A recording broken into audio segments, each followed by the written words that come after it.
and also videos. Left side you have a mic and a video. Please mute.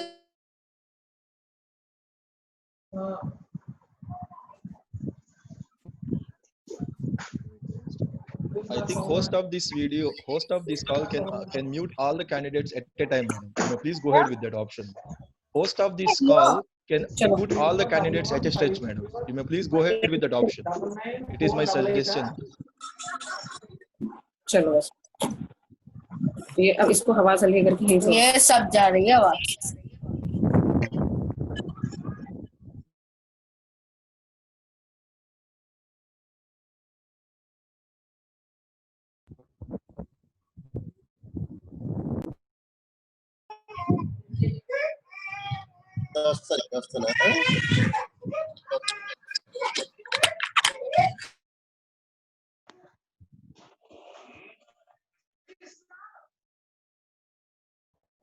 Participants, please mute your mic as well as your video.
Hello, Subbara.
Sorry for the interruption. Who want to speak, please unmute and unmute your audio and speak, sir.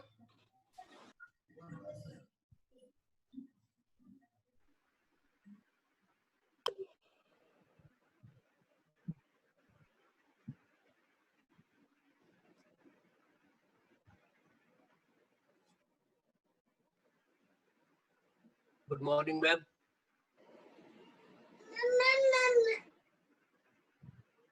Ma'am, good morning.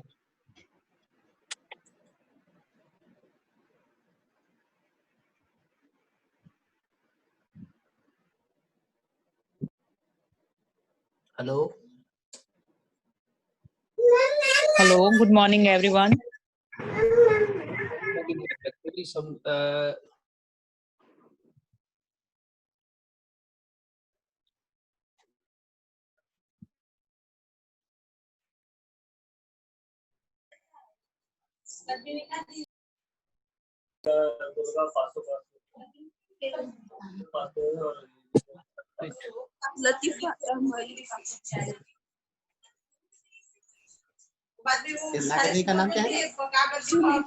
The organizations, please unmute all the members. It's a huge disturbance.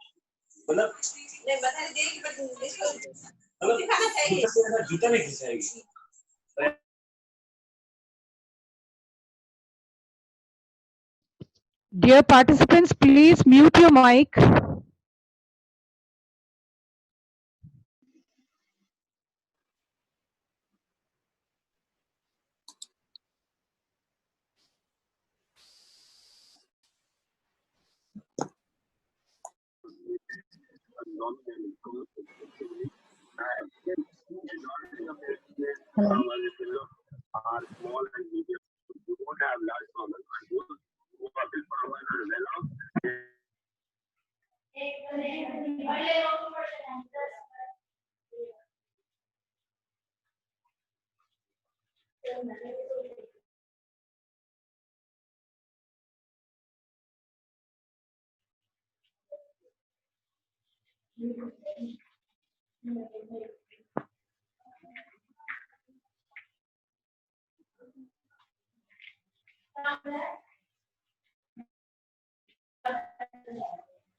Can you hear me?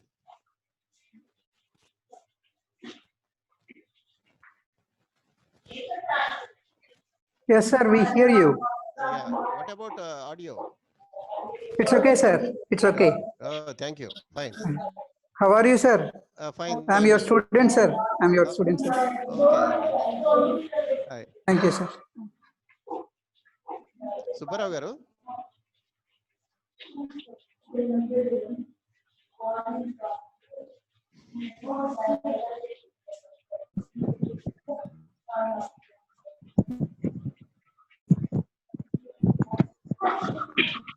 Yes,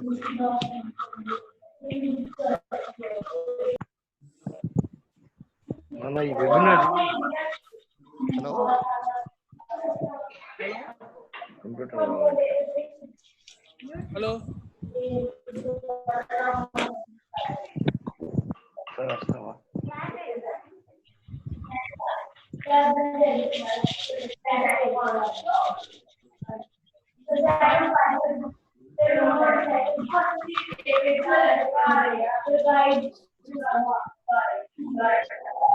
So someone has to.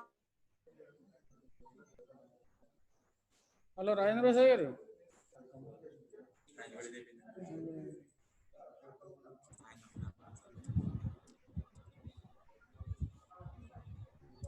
Hello, sir. Hello, sir.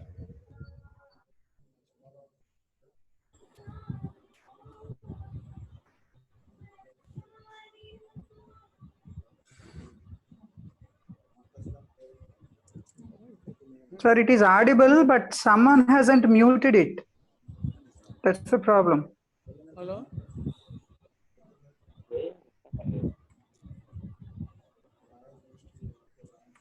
Subbarao ఒకసారి రాజేంద్ర గారు line లో ఉన్నారు, ఒకసారి చెప్పు అయింది ఆయనకి. Mute చేసుకున్నారు. అదే లేకపోతే పర్సనల్ ఫోన్ చేయమని మన సుశీల్ పాల్ గారిని. హలో హలో రాజేంద్ర సార్ ఇప్పుడు వినపడుతుందండి. వినపడుతుందా ఇప్పుడు? వస్తుంది. Okay sir, okay sir, fine sir. Okay fine. Good morning sir, Shyam Babu sir.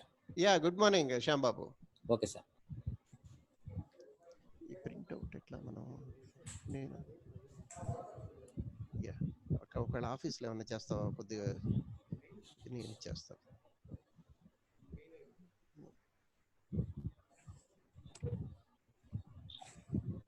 Subbarao చెప్పండి. స్టార్ట్ చేస్తే ఇంకా మనం ప్రాసెస్ అయిపోద్ది. ఆయన వచ్చారు కదా లైన్లోకి. ఆయన రెడీ అవ్వలేదు. ఓకే, అంటే ఈ లోపు మన ఇనాగ్రేషన్ సెక్షన్ ఉంటది కదా డాక్టర్ గారు. సరే నీకు మెయిల్ ఫార్వర్డ్ చేస్తున్నా.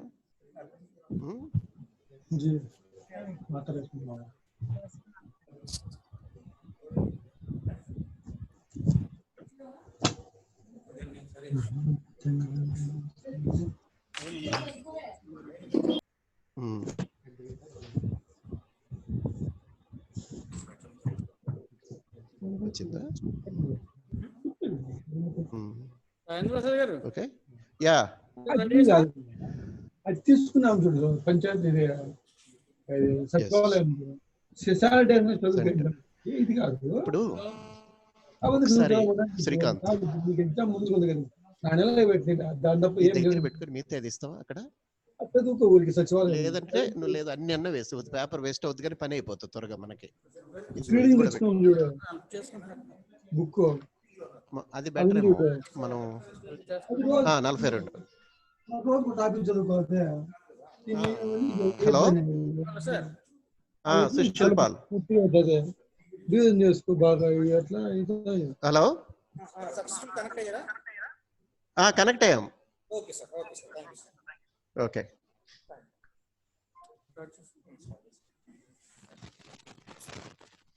పేపర్ వేస్ట్ అది చెన్నారెడ్డి మొత్తం వేసేమని చెప్పు, కన్ఫ్యూజన్ పోతుంది. 42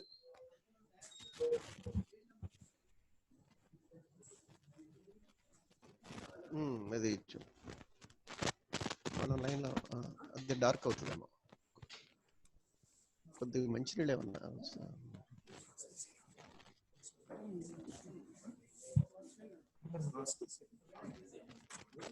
సుబ్బారావు. ఓకే సార్ స్టార్ట్ చేస్తాం. Okay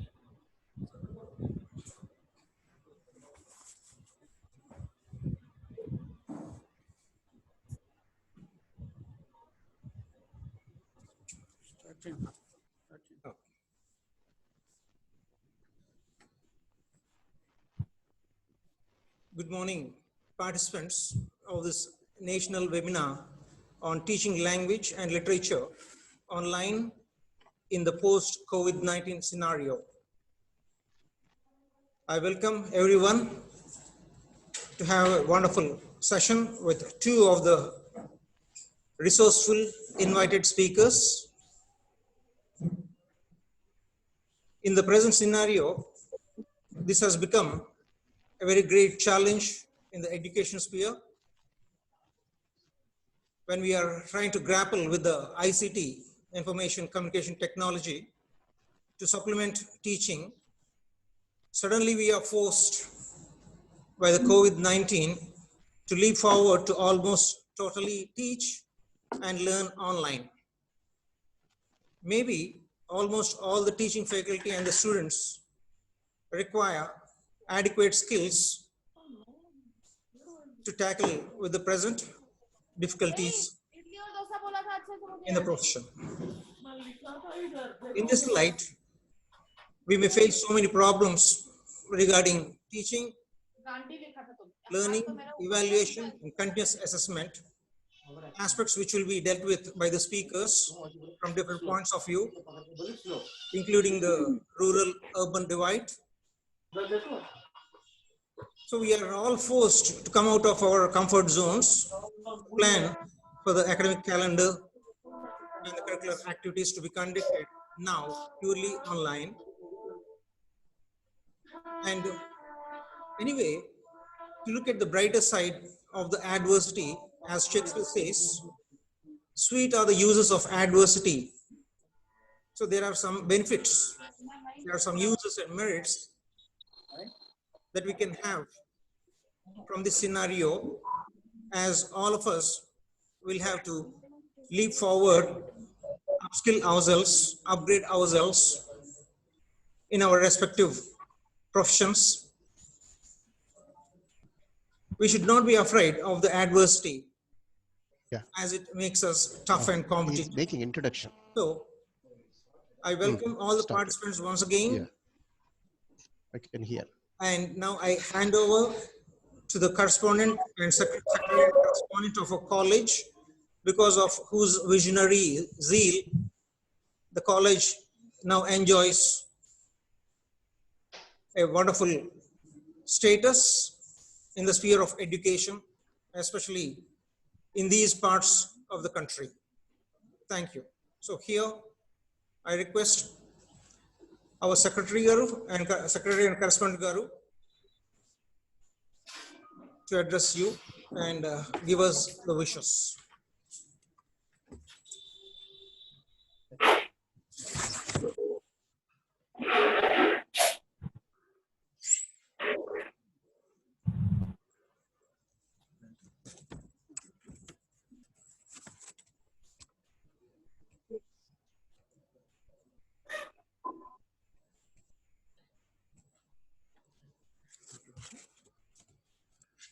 So good morning to all of you.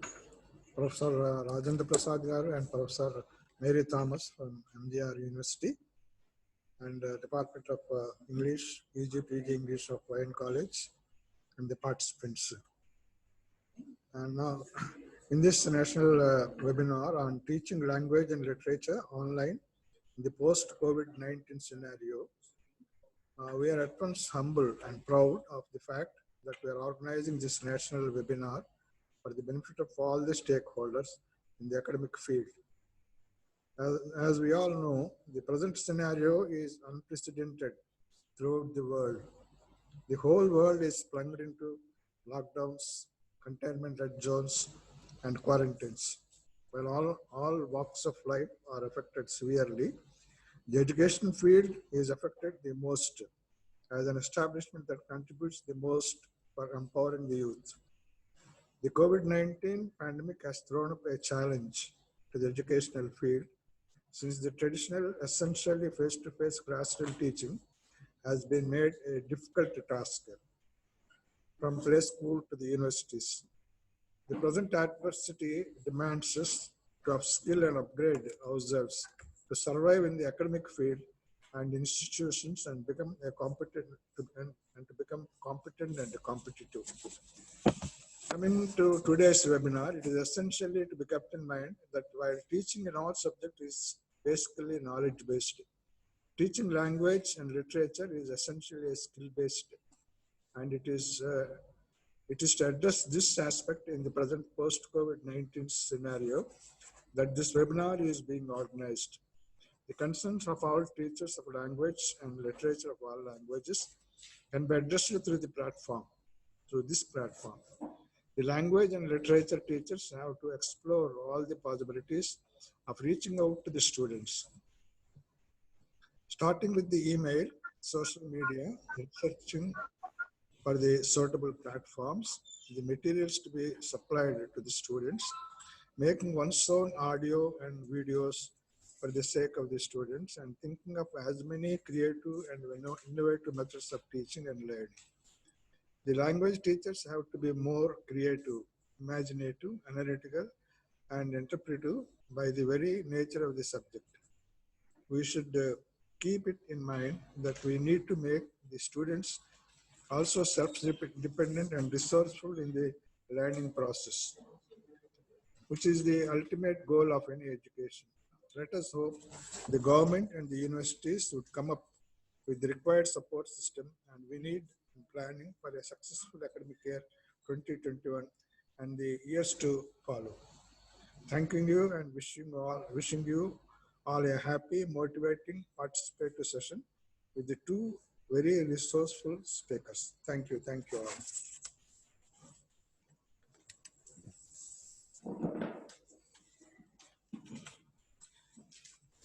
Thank you very much, sir. Now I request our principal to address you briefly.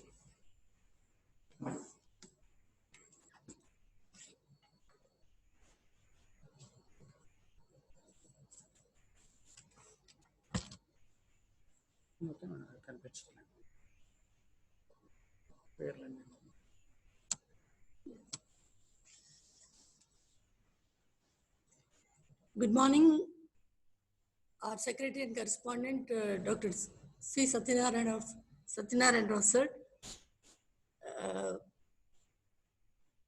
Our PG Director in Charge, Dr. Padasarathi, HOD of HOD of English, Dr. Sushil Pal, and HOD of UZ Department, Mr. Vijayanand, other faculty members, technical support members, and today's national webinar on teaching English language and literature online in the post-COVID-19 scenario. The eminent resource persons, Dr. C.H.A. Rajendra Prasad, Professor, Dravidian University and former registrar also, and Dr. Mary Thomas, Dean Professor of MGR, Dr. MGR University, Chennai.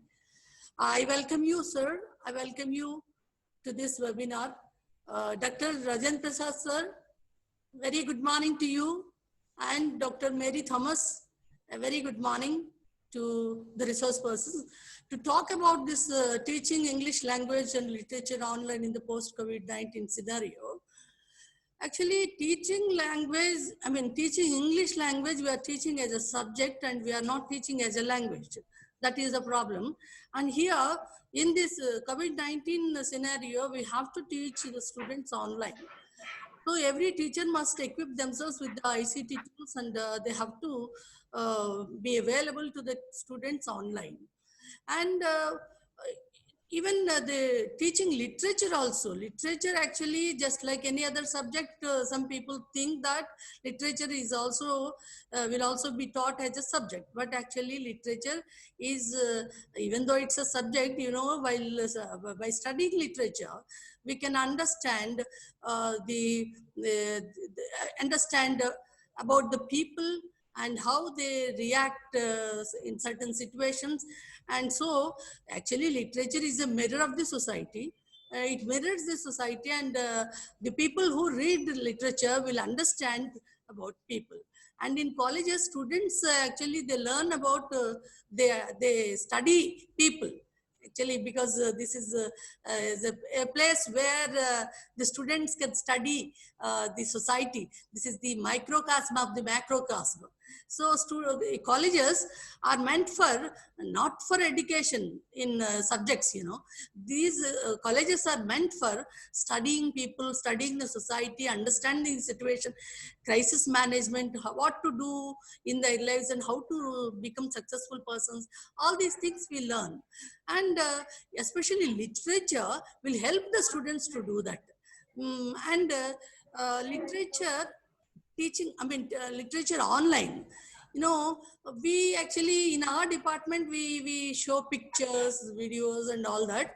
So when we watch a movie, when we watch a video, we will see the mannerisms and the style of talking and everything we will learn. The students can easily learn the subject while watching the videos. That's one thing. That's what I feel. And language is the means of communication. You know, language, without language, the society will not be there. And there should, if you want to develop human relations, there must be a mode of communicating our views with one another. That's the thing. So language helps us in communicating ourselves with the other people. That's what I feel, and hope this webinar will help us, especially the Department of English, how to teach language and literature online. So I wish all the best participants. Hope you will enlighten yourself and enrich your knowledge and learn skills to teach English in a better way. Thank you. Thank you very much.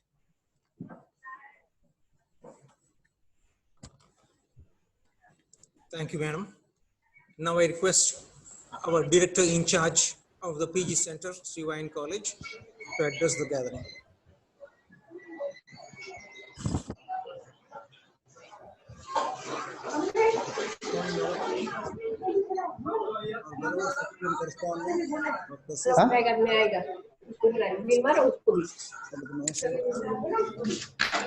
जाऊ दे काय नाही आम्ही बघून घेतो बघू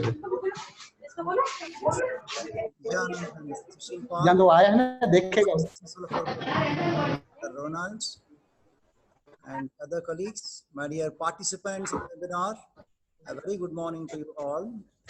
I'm very much delighted today that our English departments teaching levels come forward to conduct the most important webinar on English language and literature teaching online. We have been experiencing hundreds of webinars during this pandemic, and one thing is sure that all these hundreds of webinars are being conducted only in the English language.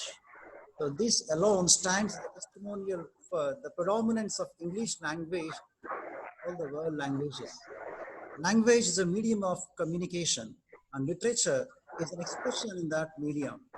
There are 7,102 human languages in this world, according to a study in 2015. Even these languages are of different dialects. English is an official language in 67 countries, and various organizations such as UN, EU, Commonwealth of Nations, SAARC, Asian, and so on are utilizing English as official language. And in this world, more than 200 crore people speak English. And I personally feel that it is the sole language, only language, that has become the soul of all humans. And teaching language, in fact, requires a direct face-to-face interaction. But teaching this language online is a big challenge. I hope and wish that the resource persons of this webinar will enlighten all the participants as to how to really teach language and literature online effectively. And I hope that this webinar that is being conducted on the week and day will really end the weakness of all of us in the language. I wish this webinar a grand success. Thank you. Good morning, Dr. Rajendra Prasad, sir. Good morning, Dr. Parthasarathi. Thank you, sir. Can you hear me? Yes, sir. Yes, sir. I'm able to hear you. Yeah, fine. It's a pleasure to see all of you. Yes, sir. Yeah. Rajendra Prasad. This is right. Yes. Rajendra Garu. Yes, sir. Good morning. Welcome. Yeah, thank you, sir.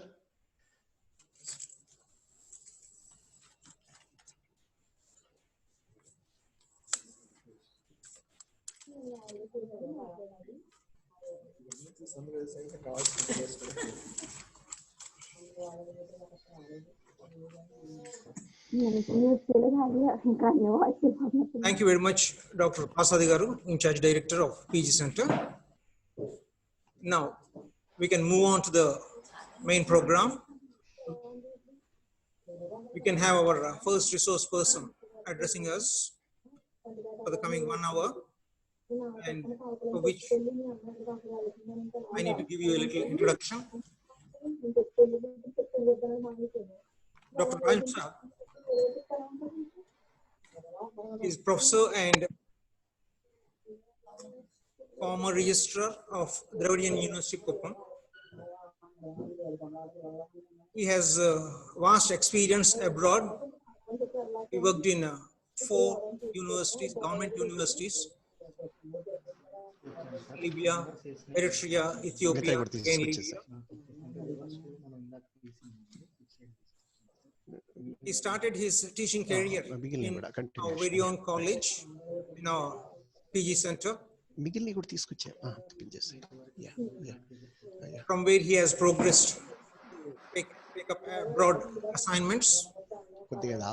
And on coming back to India, he has joined Dravidian University. He has to his credit much research work, publishing 4 books,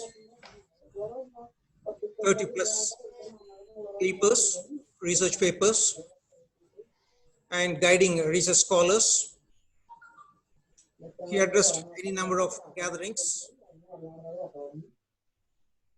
and he is always research minded, and he has done a major research project of the UGC, and he has designed a course on teaching literatures, which he offers as an elective subject with internal choice in his university. And Dr. Prasad, he has been long associated, that is 3 decades with us. And he approaches the subject in a very comprehensive manner. He, even today, would be dealing with the topic in a very comprehensive way. That is, as we know, as is given already to you, teaching literature and language online, realizing the much neglected student-centeredness. So this is his focal area, and we can expect him to give us a wonderful presentation and a wonderful session of interaction. We can have a question and answer session towards the end of his presentation. Thank you. Dr. Rajan Prasad, sir. Yeah, good morning again. So now we hand over to you, sir. And Subbarao, sir, here will help you with the PPT. Yeah. Yeah, okay. Right. Good morning to everybody. It's my pleasure, first of all, to be associated with the first employer in my career, that is Y.N.COLLEGE. So it is always a pleasure to come back and have interaction with the college. And I thank the management, the principal, and other members connected with this program, and UG HOD and postgraduate program HOD Sushil Paul and others. Right. Since introductions have taken place, I may go ahead with my modest presentation. My focus is on realizing the much neglected student-centeredness through online mode. Before I go into that, maybe a brief recalling is necessary. That is what I feel. Huh? Hello? Can I go ahead? Yes, sir. Right. Am I audible enough? Yes, sir. Yes, sir. All right. Thank you. So at the outset, maybe a few words are necessary, which are already might be familiar. But anyway, we have to begin from the beginning. As Dr. Maheshwari already mentioned, and before that, our secretary and correspondent, perhaps I say beloved secretary and correspondent, who has been a source of great inspiration for the college and people like me who are with that college in the beginning of the career. as it has been already pointed out, literature began perhaps as a reflection of the reality. Over a period of time, it has gained a new dimension, a new meaning. That it is not exactly reflection of reality, but it has its own reality. Even today, the debate is going on between these two opinions. One is mimetic theory, originated with Aristotle, and the latter one has appeared with the structuralist and post-structuralist theory. The mimetic theory says, as everybody believes, even today, that is still valid. We cannot simply ignore that. That literature, or for that point, any form of art, is mimetic, is imitative of the reality that is around us. And whereas beginning from the structuralist times, from 60s, there has been a new version, new outlook, which says that literature has its own reality. But now I am not going into that debate. The issue before me is totally different. As we see here, literature has been teaching of literature and teaching literature for imparting language. Both issues have been there all the while in our educational system. However, in all these years,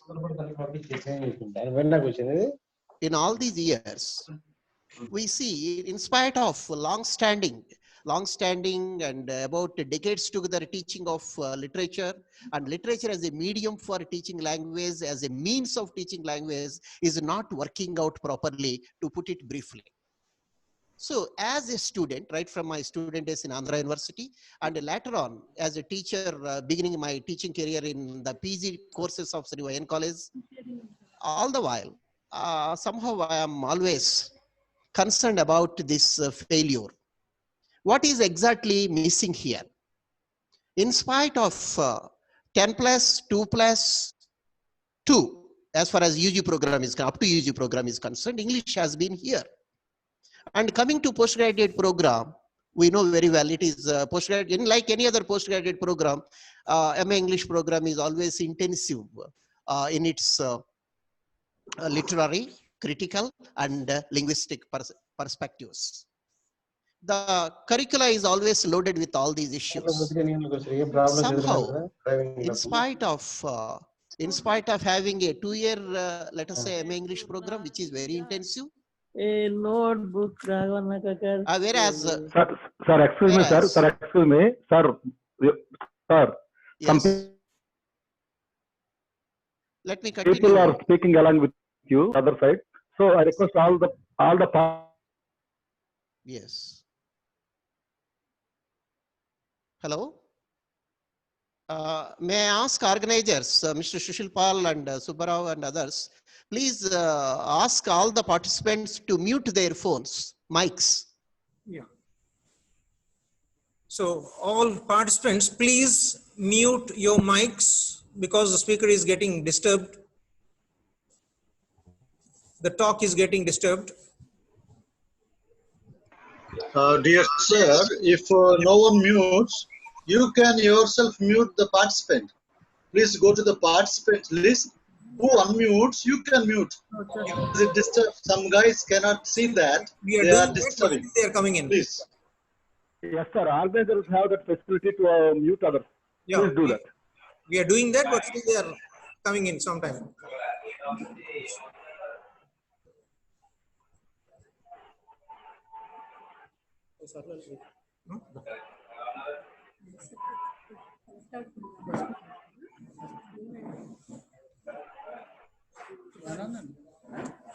ఇది కదండి ఆ problem లేదండి connect అవుతుంది sir Rajendra sir please unmute your sir Subbarao okay sir Subbarao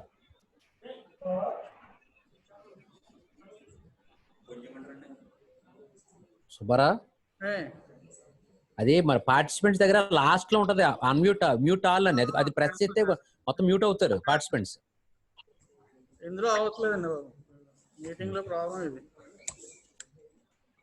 Okay. Sir, you can mute the participants, sir. Unmute Only unmute the participants.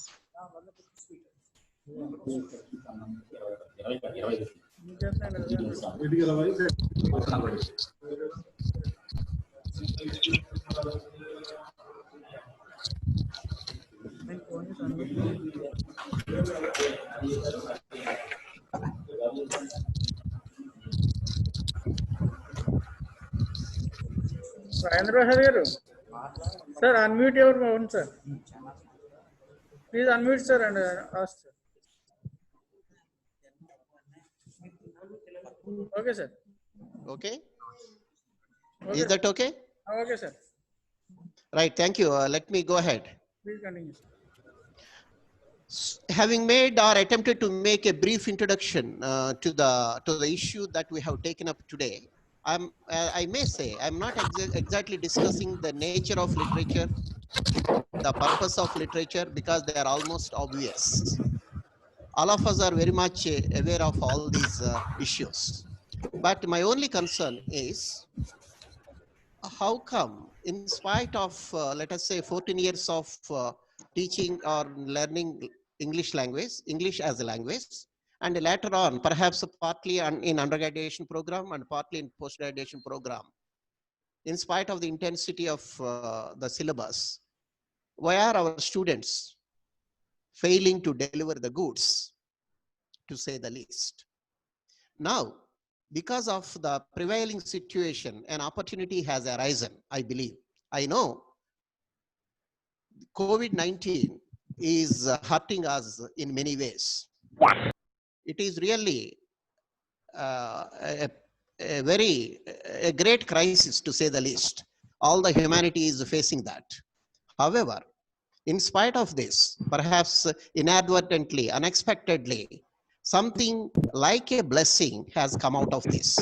That is the compelling need of using online teaching and learning. Now, through this presentation, I would like to focus on this. Before I go into details, I want to make the point right at the beginning very clear. That issue is, what is making our students failing in the job? What is the reason? Is it the problem of the syllabus, the content?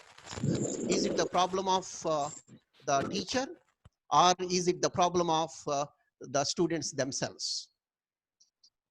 Before I go into details, I would like to make it very clear. The problem is with the faculty, with us, with me, perhaps with every faculty of English. This is what I would like to make clear. How come? What is the problem with the faculty? As all of us know, not only in the Department of English, across disciplines, across colleges and universities, our pedagogy, that is teaching learning, is teacher-centered. This teacher-centeredness is really taking away all the benefits that are to be realized by the students. Since it is a performance given by the student, performance given by the teacher, becoming the center of the stage in the class, the teachers are giving performances, whereas the students are left aside in the margins.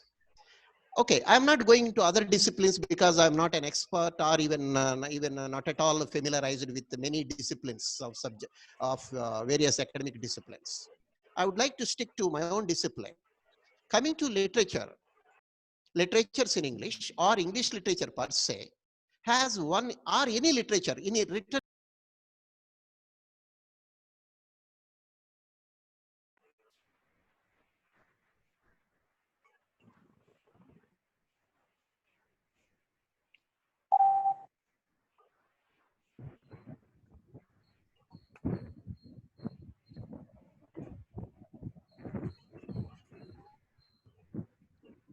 learner has to experience a poem, a drama, a novel, a short story. It has to, the learning of a poem, the learning, hello Paul. Huh?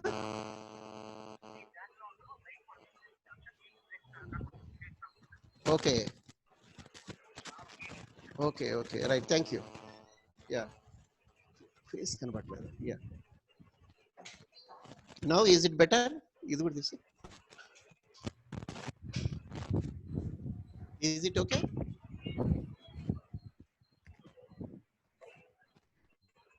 I think, Paul, we have to put up with this and continue. Right. So, since the very nature of appreciation of a poem, a drama, a short story, a novel, or coming to non-fictional literature like an essay, a biography, an autobiography, an editorial, the appreciation of any of these these genres demand personal appreciation on the part of the student, personal involvement on the part of the student, subjectivity on the student, and indulgence on the part of the student. That is what is required.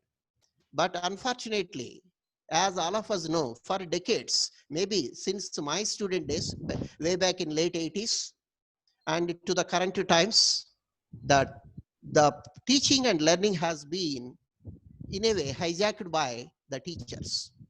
And now, in the present scenario, because of the developments that we have, wherein we cannot exactly have face-to-face instruction, wherein we cannot have a gathering of students in a classroom, there we find a new opportunity, that is online teaching. This online can involve student in a 100% manner. The student will have enough time to appreciate a text, to go into the text, to internalize the text, and even to express his subjectivity or her subjectivity. So with these introductory remarks, I would like to start my formal presentation with the support of PowerPoint slides. May I request Subbarao garu to start this process?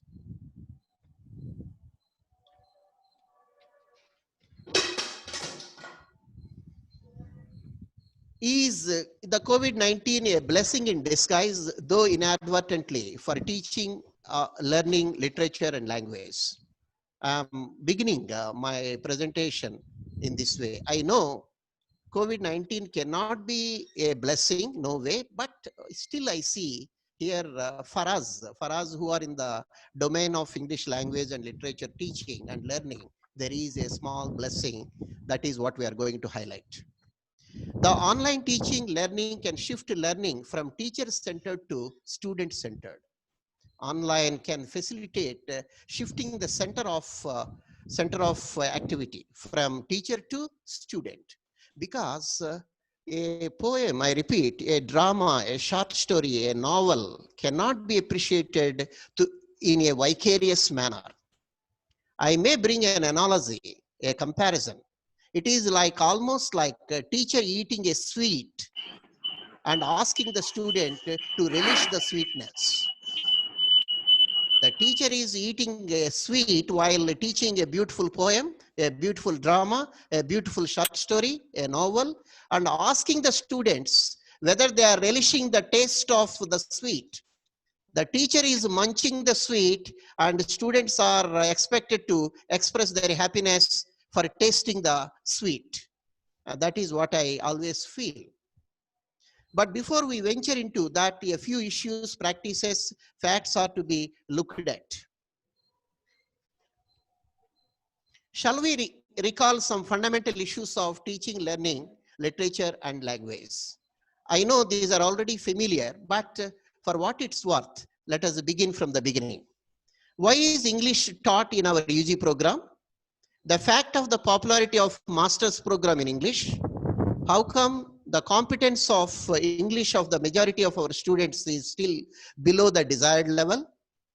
Consequently, it can be concluded that something and somewhere things have gone wrong with the teaching and learning of English language and literatures in English, including English literature. What is the course content of English textbooks at UG level. Just a quick look at the content, very briefly. Literature in some form is still constituting the core of the text. English textbooks are designed to be lively with lesson and exercises to be done, which are partly interactive in nature. Of course, to this end, literary texts are used to create awareness about language and induce felicity in English. But unfortunately, this attempt of using literature to create or to develop felicity of English or in English is not working out properly. The reason I may say here once again, because the classes are teacher centered, and even the so-called interactive sessions have become one-sided. Still something is amiss, still something is wrong, somewhere things have gone wrong. The interactive and lively text with the end chapter questions and exercises have failed to make the student involved to a large extent.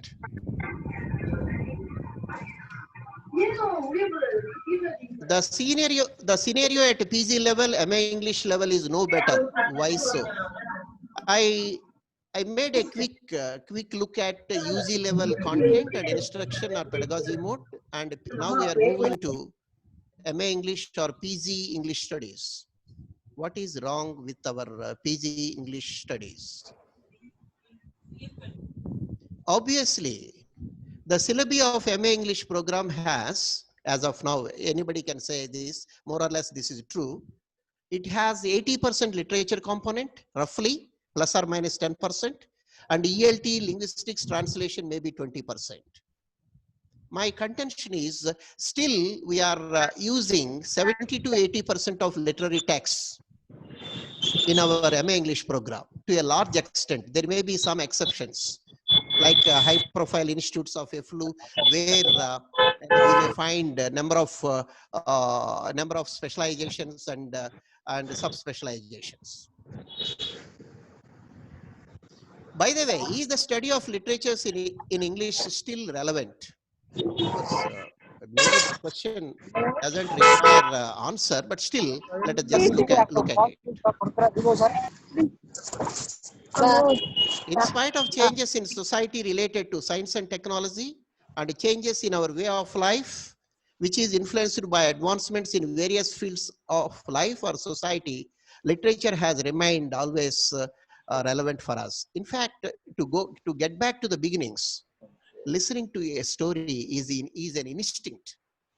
It is there with us all the while. It is there all the while. So,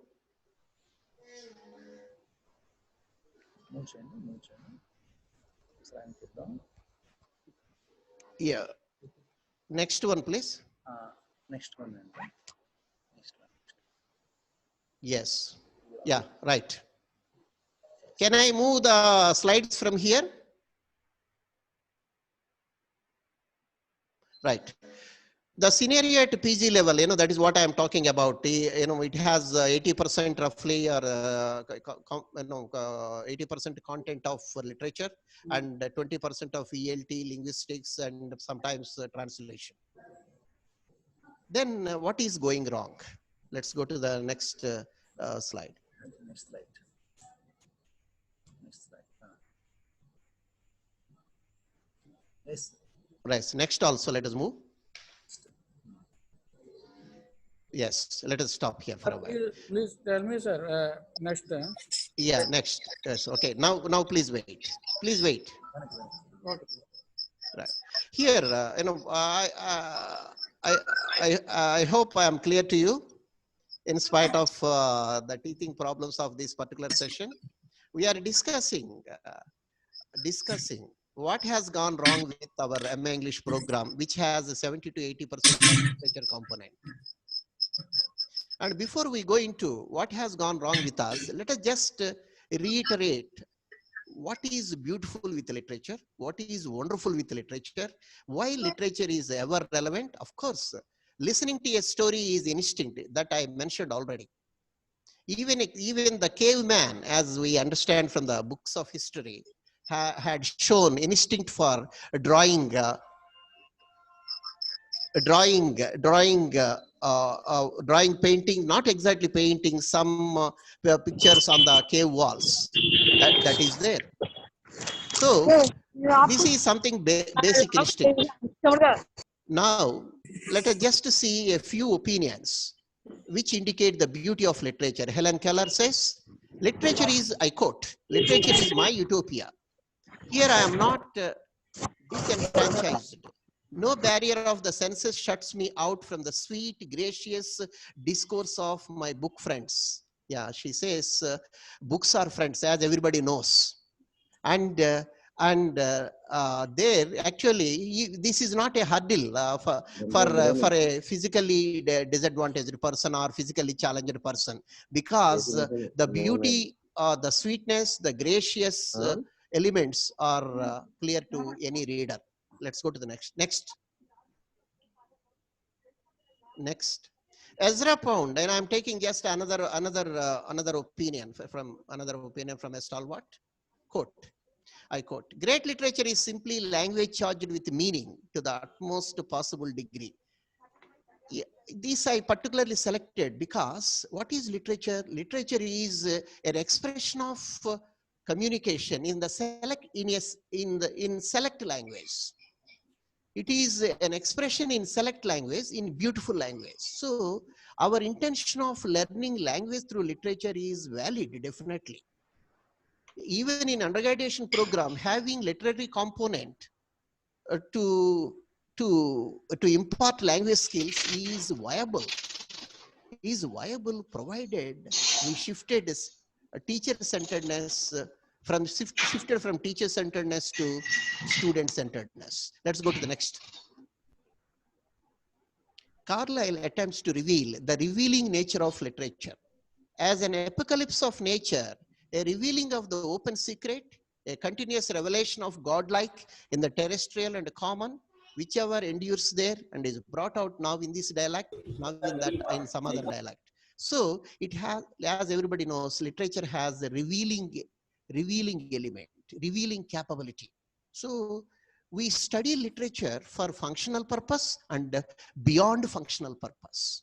That's why, in spite of great changes in our day-to-day life and in all walks of life, literature has remained a mainstay. But my concern is, as we go along, I will try to express it in a more candid manner, in more frank manner. The beneficiary is not getting the benefit. The beneficiary is the student. What is happening is, I hope most of you will agree with me, teachers are sharpening their presentation skills in the classroom at the expense of the felicity of students. Next. Chinua Achebe says, okay, let us see that. How literature has the transcending capacity, bridging capacity, bridging gaps. I need not read the entire quote. All of us know this. Let's go to the next. Next, yes. Am I filling the space with quotations, with quotes? No, that is not my intention. I don't want to waste your time, because this information, more than this information, plain in a big way, available everywhere. In the net you can find, in libraries you can find. That is not my intention. Why I'm showing this is, alternatively, the quotes endorse the role and the needs of students, learners, readers to realize the undercurrent and the implied. What is the undercurrent in literature? Reaching the students because of student-centeredness. I feel, or getting into online mode, students can take over and become center stage and realize the undercurrent of the literary text, the implied beauty of the literary text, the rare knowledge of literary text.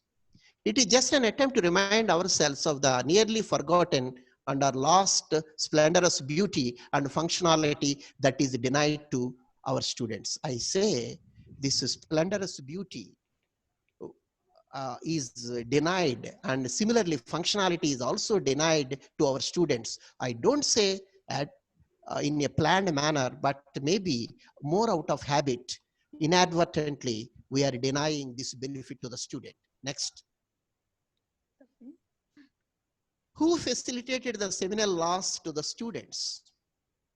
Who is, who, I don't say culprit because that is a harsh word, but who actually facilitated this seminal loss, fundamental loss to the students in all these decades? I'm talking more about Indian context, not outside Indian context. I happen to see outside India, I have had 9 years of experience in African universities. I could see a different scenario.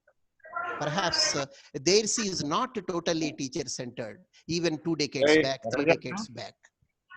We, the faculty of literatures in English and English language, perhaps inadvertently, perhaps out of narcissist feelings, you know, I always tell my students, we are all in love with our voices. Being in love with our own voices facilitated the loss. The teacher is in love with his or her voice, his or her discourse skills, his or her egoistic behavior. This is actually causing a permanent damage to our students. Next. Next, please. Hello. Next. Initiating professional approach to teaching literature. So, how to overcome this? We know the problem, we know the issue. Perhaps even whatever I have talked about is obvious already, but still I'm compelled to say, now what is the way out? Overcoming teacher-centeredness by teachers. Yeah, we have to overcome this weakness. The weakness to be in the center of the class, in the center of the discourse, in the center of interpretation, at the expense of dumbness on the part of the student. Introducing a professional approach to teaching of literature by being a more facilitator. The way out is the teacher has to, as everybody knows already, I don't think I am saying something new here. I must admit this. But still we fail to shift to that role from teaching to facilitator role. Empowering the student. Yes, I'm using the word empowering. Yes, it's a high time we did this. We need to empower the student because they are the future. We have to empower the student in 3-dimensional way as far as literature teaching and learning is concerned. That is, in appreciating aesthetics, in appreciating critical aspects, in appreciating linguistics aspect. Next. Let us look at a few eminent process opinions on teacher-centeredness. I'm taking 1 or 2. Sushi Taru's. Sushi Taru, an eminent teacher from FLU, says, the social, cultural, and political context and the problem of alienation of response of the learner.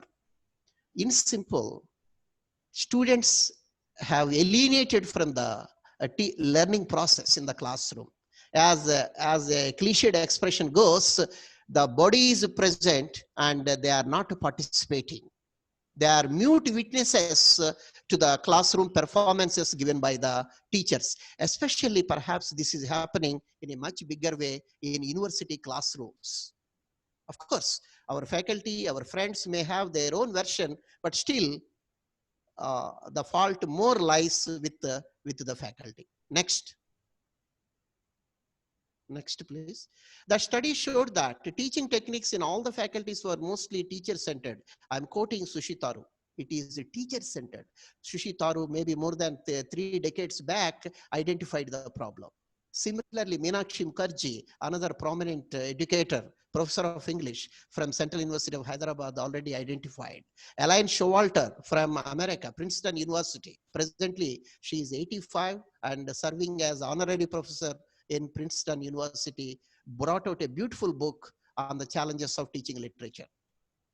But unfortunately, we, the faculty of literature and language, are not actually debating the problem.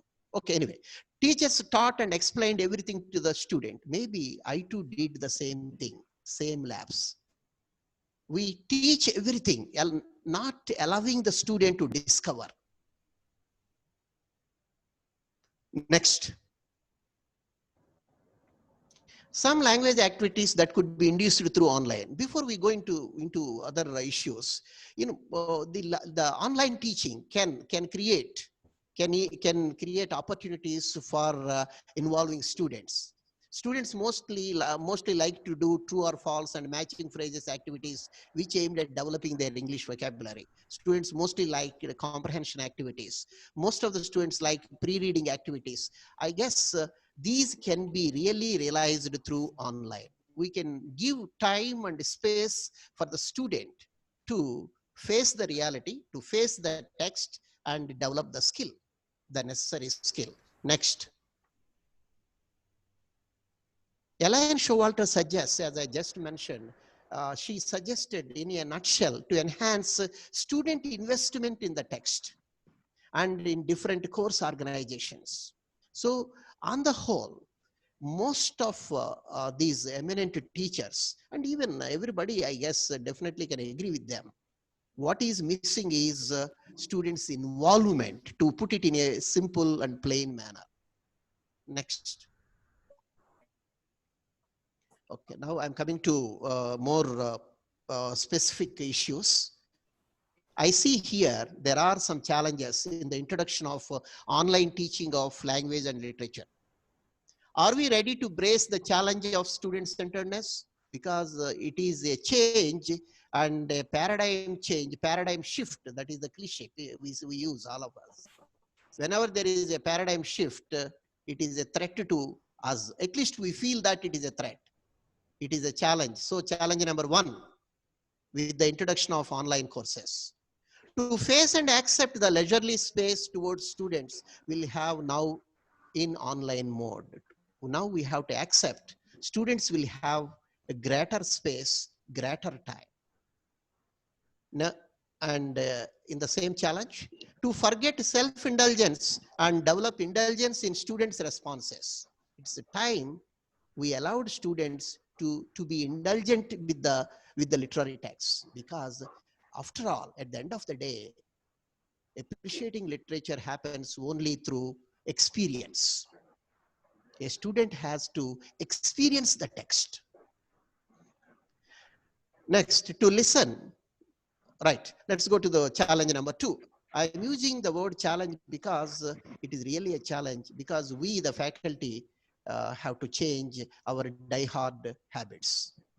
To assign team working for a group of students on a particular poem, drama, short story, novel, or for that point, a non-literary text, or a grammatical aspect, or discourse aspect, and evaluate the same. Are we ready to spare time in this way?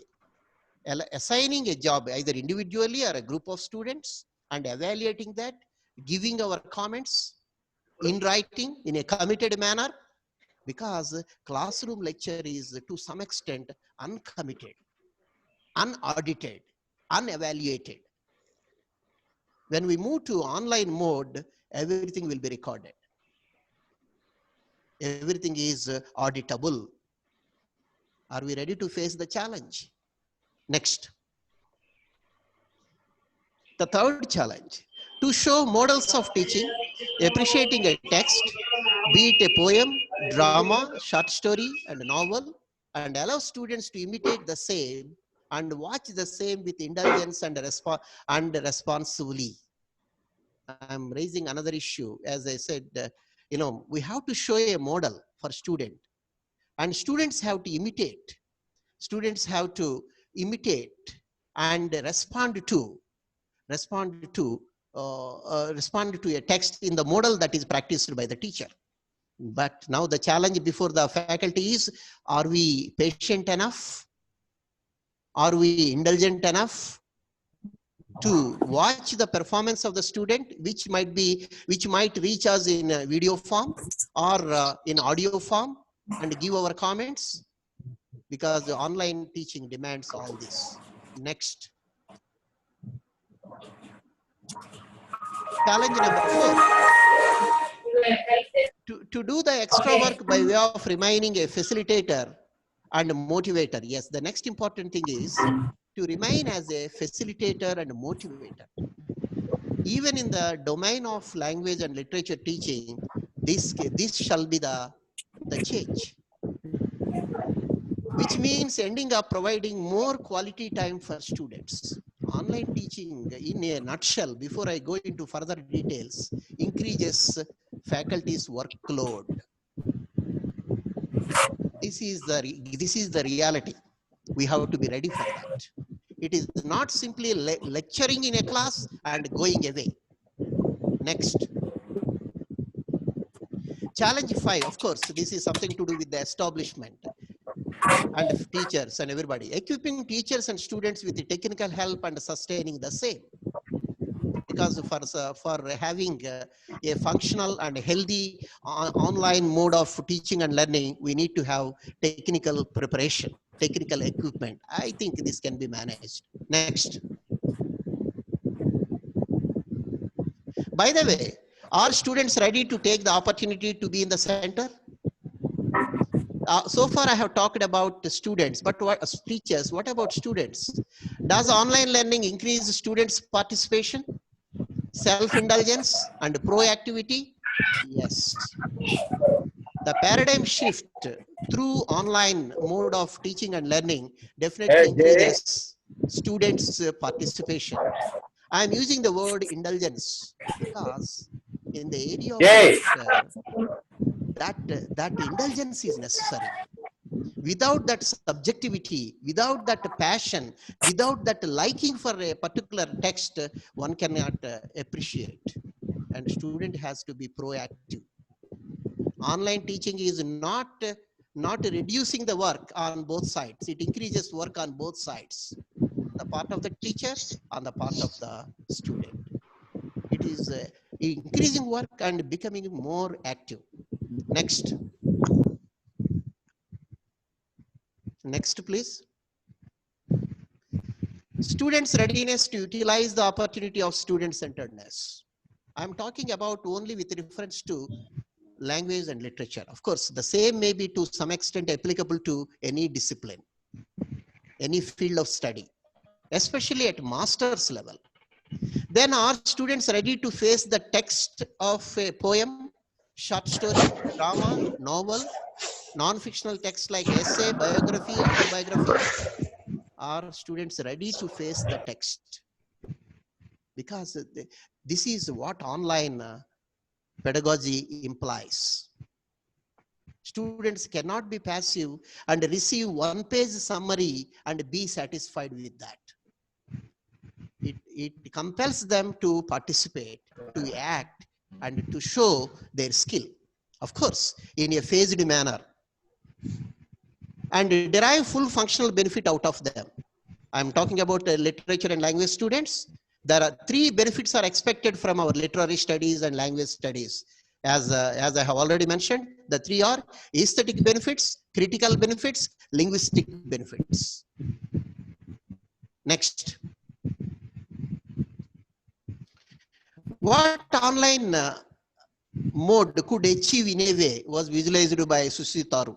As I already referred to, one of the veteran educator.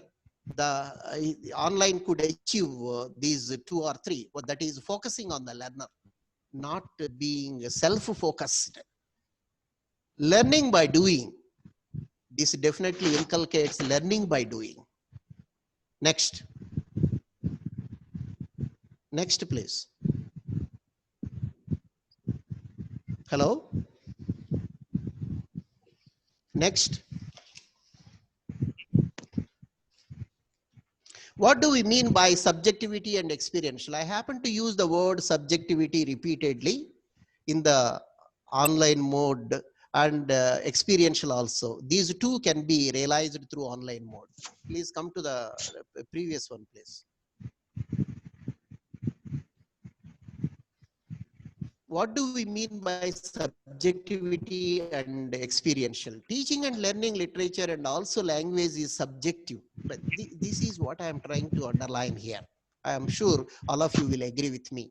In simple, appreciation of a literary text cannot be 100% passed on to students. It must be subjective and must be experienced, since each individual learner has to appreciate the aesthetics, the content, and a relish experience of internalizing the text. So this is obvious, this is necessary. It may be with reference to a poem, a drama, a short story, or a novel. It is something. Studying a text, learning about a text, discussing a text involves subjectivity. Subjectivity is now possible through online because the student is going to be given a time, not straight away in the class.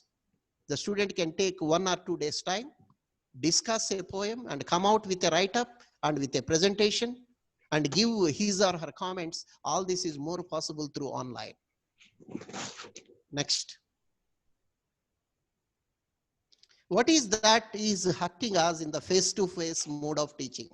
Face-to-face mode, all of us have been here in this. Teacher, professor, whoever it may be, is going on and ending in getting into raptures. This is happening. Maybe I don't know whether I am doing the same thing here, I wonder. The teacher is deriving the pleasure. Leaving the student while getting into raptures, leaving the student on the wayside in the margins. So this is the problem with the face-to-face mode of teaching. Next. So what is the problem? The student, leave alone getting into raptures, mostly has remained passive and inert and left aside in the margins, to put it pointedly. So the teacher is deriving pleasure while teaching literature, but the student is nowhere near to that. The student is not becoming functional, leave alone deriving great pleasure. Next. Online mode, realizing the 5 principles of pedagogy. I am taking Crispin Weston's opinion about the 5 factors. 5 principles of pedagogy rather. They are motivation, exposition, activity, criticism, and imitation. For teaching a literary text, these are essential. Not only for literary text, as I already mentioned, what we are discussing is partly applicable to any subject and teaching of any subject. However, coming back to literature, this motivation is important. Before we introduce a poem, we need to motivate student about the poem in general. Then let us give exposition and let us assign some activity. I think through online mode, we can assign activity. And criticism. Criticism is teacher's criticism on the student's performance, whether it is written performance, oral performance, which we may get more through online mode. And finally, imitation. Allowing the student to do the teaching of the next poem, or a group of students doing the next poem, next text, next. Next, please. What online teaching learning can realize in the study of poetry? I am coming to now each genre.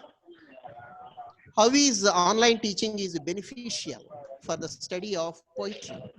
Helping students realize that reciting is the way of studying a poem, thereby reading a poem, rather studying a poem as a poem. My contention is a poem must be studied as a poem. Because a poem has intrinsic beauty. There is an element of melody, music, and there is internal structure that cannot be ignored. Need to go beyond summarizing and realizing the intricacies of a poem. While teaching a poem, most of the time today, perhaps the teacher is giving a reading, one reading, and summarizing. Never going into the details, because the beauty of a literary text is in its details. In its details, the beauty is there.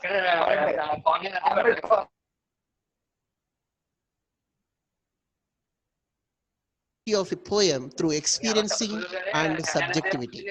So what we need to facilitate, or what is student to derive pleasure through subjectivity and experiencing the text. Next, please.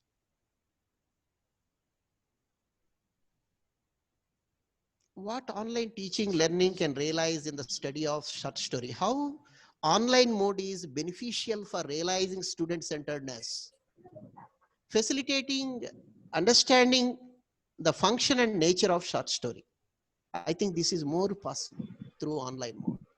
One common reason which may be applied to any branch of literature, whether it is fictional literature or non-fictional literature, students will have plenty of references, plenty of time, and the requirement of reacting, responding, committing.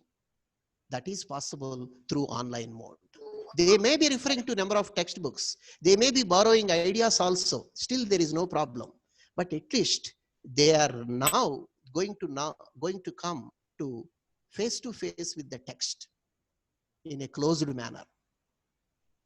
Helping students evincing greater interest in participating in the discussion of a novel. And coming to novel, either short story, novel, this discussion is important.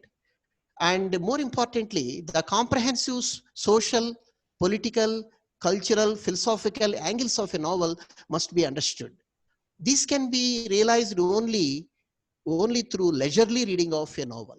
I think through online mode, we can realize it. Otherwise, in a class, no teacher can do the job 100%. Reading a novel is not possible. What we are doing is selecting an excerpt and reading. Maybe that is also not done regularly.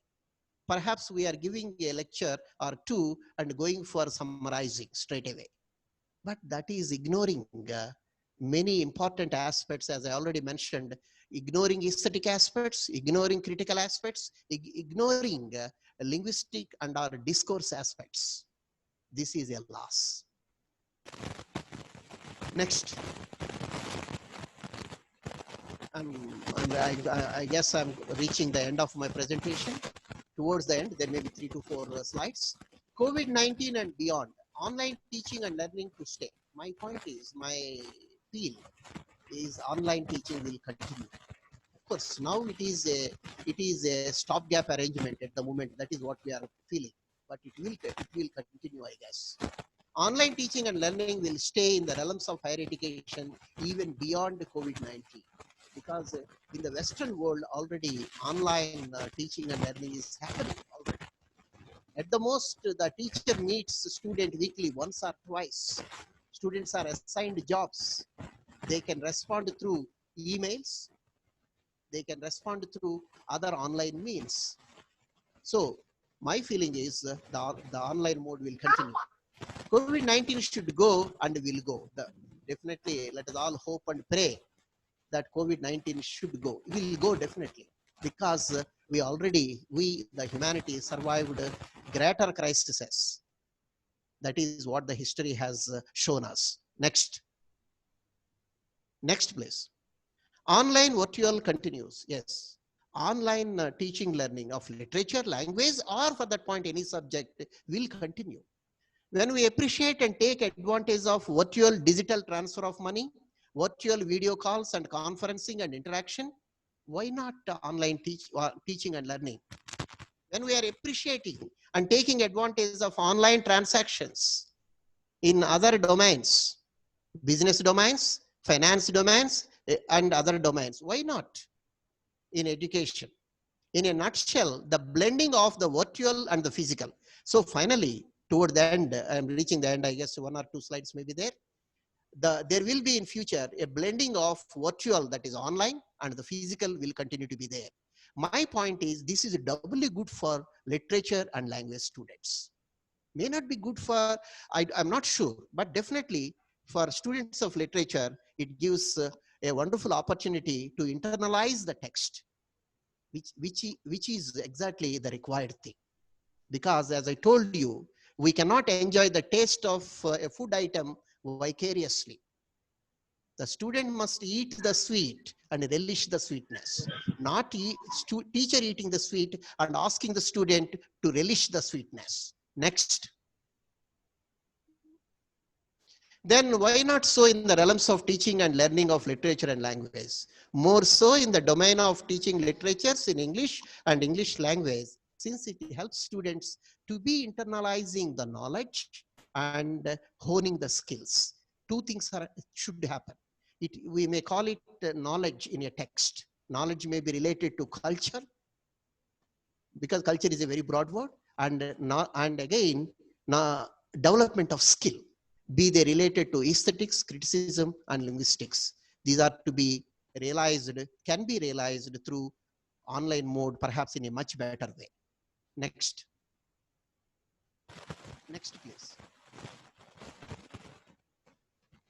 Does the online teaching learning take away jobs? Yes. I'm sure this must be nagging all of us. Of course, for a person like me, it is no longer an issue because already nearly 3 decades have been spent. Maybe there are younger colleagues. Whether online teaching learning take away jobs? Has the introduction of any technology per se caused loss on permanent basis? Here I'm raising a question. Introduction of any technology at any point of time, has it taken away jobs on permanent basis? I think the answer is no. Technology always has opened more avenues of jobs. Maybe it takes time. There may be a transition time. Does the online teaching learning really take away jobs and distance students? Yes, this is another important thing. Taking away jobs perhaps is an issue concerned to teachers. What about, are we going to be distanced from our students? I think students will come closer now because of their individual responses, individual write-ups, individual audio video presentations. We will know more about the student, more about the competence of students, the mind of the student, the heart of the student, which is not happening in the regular classroom where 30 students, 40 students gather and where the teacher gives performance. In fact, it is going to be the other way around. So we don't lose jobs, that is clear, not exactly. And more importantly, we will not be distanced from the students through online. I guess the last one. Next. Of course, the transition times remain for some time as the trying times, but not forever. Yes, any transition time is the trying time, testing time, but not forever. This has been true with all changes. Of course, if we go through the history, every age has brought in its own technology-based changes, and thereby must have caused temporary concerns. But we never objected to any technology-based advantages.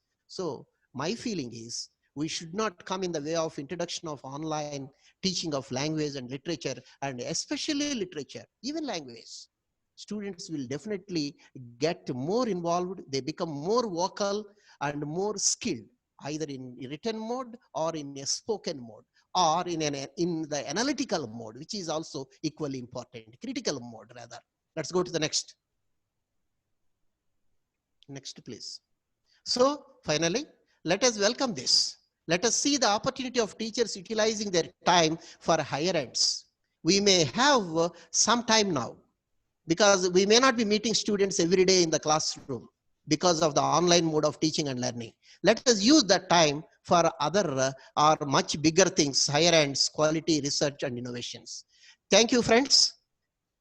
Thank you one and all for giving me this opportunity to come before you in a virtual manner and sharing some of my modest views. From my side, this presentation is over. Sri.Y.N.COLLEGE Garu, he will be thanking you, sir, and addressing the gathering with a few words. I'm looking forward to have some questions, please. Yes, sir. We'll have, sir. We'll have. If you have already received questions. If there are any participants who want to raise a question, please unmute and hand raise, unmute. Yeah. Can I ask a question, sir? Yeah. Yeah, please go ahead. Sri.Y.N.COLLEGE. So my name is HP Shekhar Rao, sir. Yes. Yeah. Sir, I'm working as an assistant professor in GMR Institute of Technology. Okay. So your session is very informative and very good, sir. Thank I'm you. also the student of AUPG Center Kakinada, and I did my MPhil in Kakinada. And recently I submitted my PhD in Andhra University, and I'm the student of Andhra University, sir. Yes. The pertaining question is, sir, it is though we have studied literature, but we are working in the engineering college. Their Hello? language dominates a lot, sir. Yeah. And Hello? we are, ma'am, ma'am, are you getting my voice, Hello? ma'am? Yes, Ma'am. I'm getting, but somebody is Okay. intervening. Okay. So the problem is, sir, because we Hello? have it. Ma'am, tell me. Somebody is disturbing. Hello, and who I don't know why. Please complete, Shekhar. Okay, Hello? sir. Yeah. Okay. Let me continue, ma'am. The question is, sir, here because we are most of the time dealing with the English language, but Yes. literature is away from the literature. That is what we think that because literature. Because when we come across the teachers, they're well versed in the literature. Their thought process is different, but we feel very dry in English language. How we get literature and language together? That is what my question, sir. Okay, thank you, Mr. Shekhar. Here the point is, already I guess engineering students, English textbooks have a combination of literature and language. Yes, sir. Already, that is one point. And because the reason is, the policy matter says, language can always be taught through literature. That is one issue. Secondly, what we are highlighting is online teaching and learning will give ample opportunity for students to be involved in the learning program. Unlike in the classroom, which may last for 40 to 50 minutes, students will be assigned. Even a grammatical topic also you can assign. It may be related to prepositions, it may be related to verb forms, it may be related to any other issue. Tense. So you can always assign students, show a model, ask the student to develop, to come up with imitation of that model. So this situation may ameliorate to some extent the problem in the engineering colleges. But engineering colleges, I guess, have different problems, not only this. Yes, sir. Yeah, right. Thank you. Hello. Thank you very much, sir. Yeah. Please go ahead, madam. We had a wonderful session from your side. We are very happy to have you. I have a question for you. My question is, when we come to the education system, right from primary level, in private sector or corporate sector, students are well equipped with mobiles, WhatsApp and everything. When it comes to government schools, children with below poverty line, still they are not used to the technology. In this scenario, isn't it, it's very difficult to develop the voracious skills of the students. Okay, right. Yeah, I already referred to this point as the challenge number 5. The challenge number 5 is preparation of the necessary paraphernalia. That is definitely needed. So here the private managements must take the responsibility and prepare the paraphernalia, necessary equipment, then only online teaching will become successful. However, my focus is more on the postgraduate program and a little on undergraduate program. I'm not actually talking about the school level teaching. Of course, there also the future is going to be online, at least for some time. Good morning, sir. Good morning. Good morning, Rajendra, sir. Good morning. Sir, Dr. Sulaiman from Delhi. Good morning, Sulaiman ji. How are you? Nice. Thank you. Yeah. My question is, successful leaders of the world, some of the successful leaders of the world, they learn the stories at their early stage. Yes. I think now generation, in fact, they are unable to read, write, and speak. why don't you inculcate? Hello. Hello. Yes. You are able to listen, no? Yeah, I'm following you, Dr. Yeah. Suleimanji. Why don't the departments of English departments to go for a special focus on story writing and storytelling, even at postgraduate level also? I think for the student generation, yes, as an additional credit, not as a part of curriculum, maybe an additional credit. Why don't you take up for this? Yeah. So, right. Suleimanji, that is right. Yeah. Yeah, in fact, that suggestion is also there, though I did not make it explicit. Yeah, while we teach short story at MA level, MA English level, or in postgraduation, there are short stories. There may be some students with potential to write short stories. So the teacher must encourage that. I guess online mode gives an opportunity now. That is what I have been stressing on. Online mode of teaching and learning helps students to interact with the teacher without actually disturbing their privacy. So in the classroom, perhaps they cannot do the same thing. They can always write a story and send it. And the second thing is giving training. Creative writing is another subject actually. It is a separate department, creative writing. That can be made part of English departments. In fact, we need to inculcate among. Yeah, this lecture focus is more on how online is beneficial.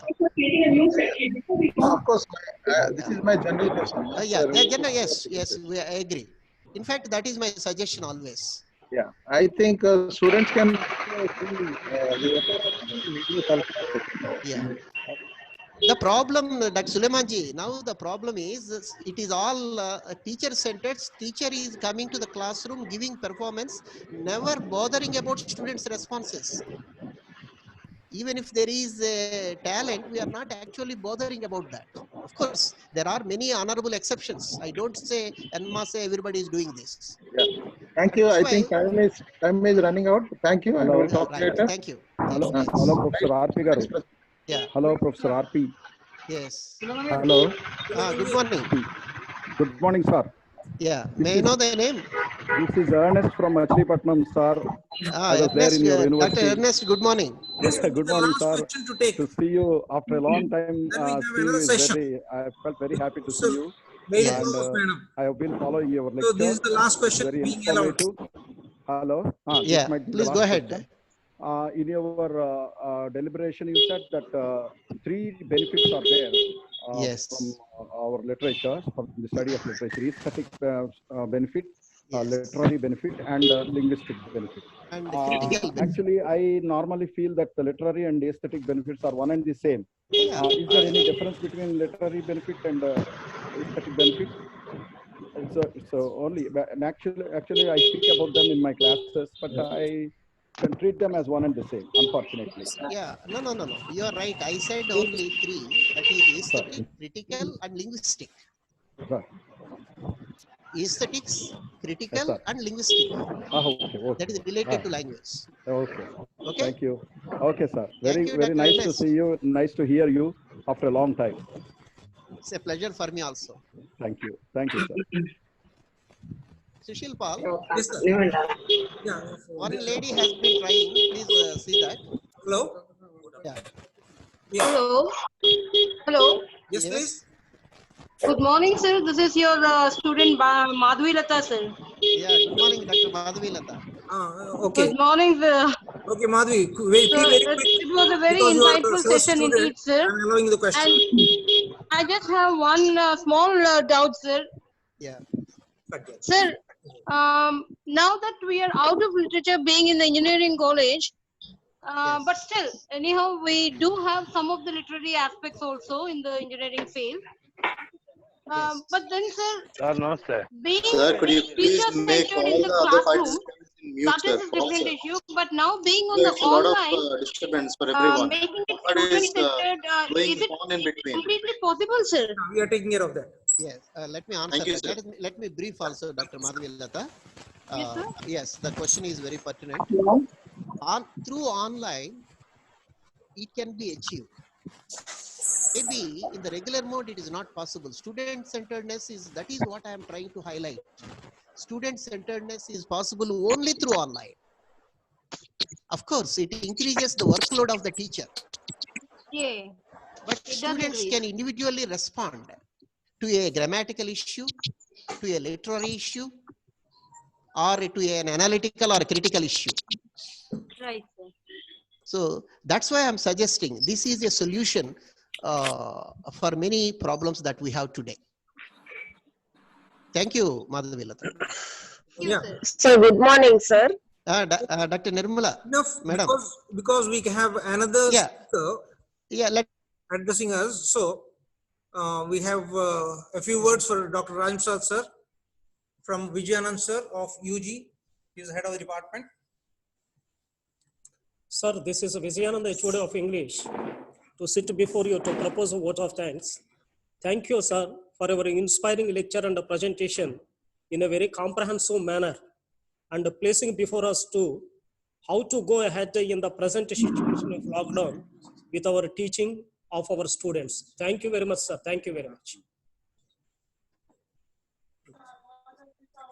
Hello? Hello? Hello? Yeah. I request all the hosts to mute everybody, please. It's so irritating.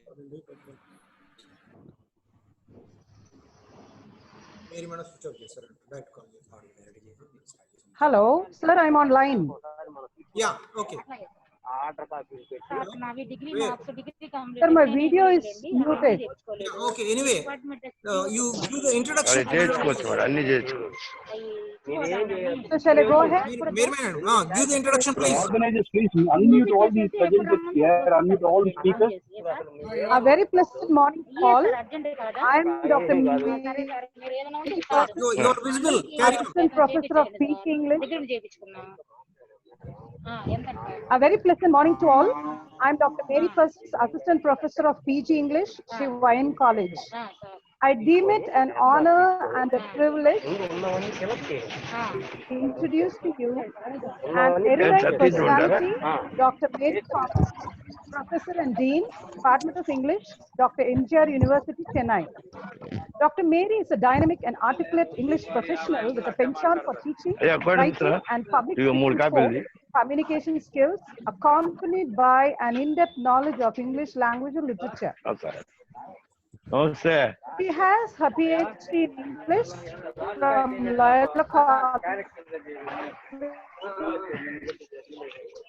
Chennai.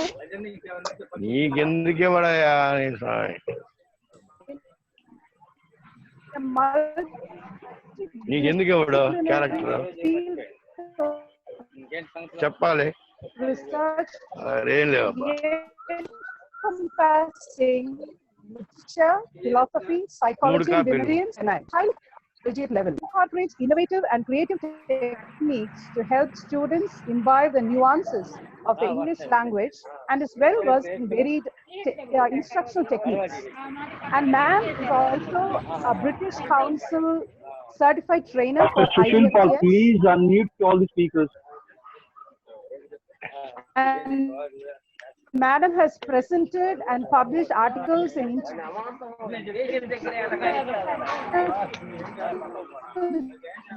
journals and conferences.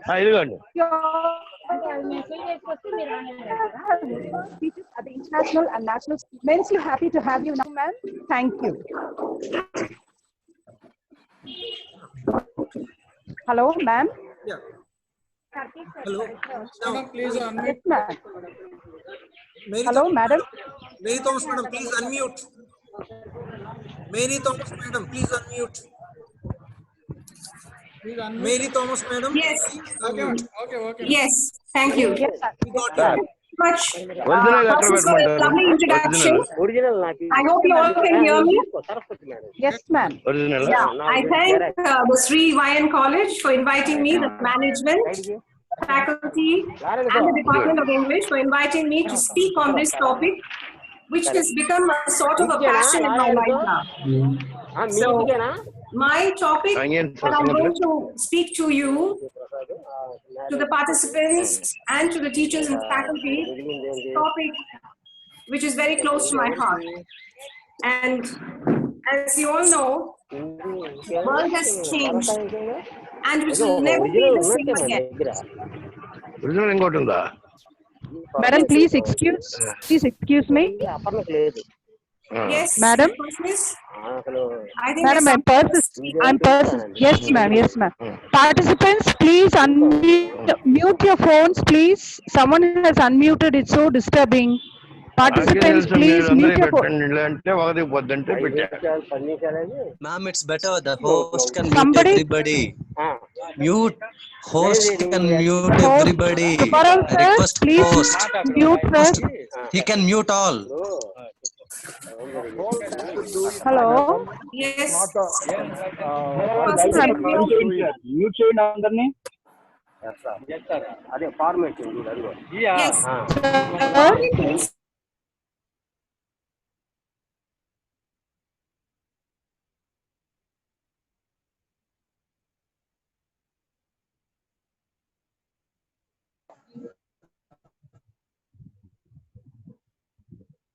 Thomas, madam, please unmute your mobile.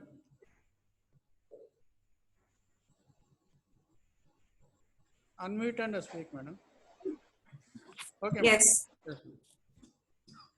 Madam. Right, madam. Okay, Yes. madam.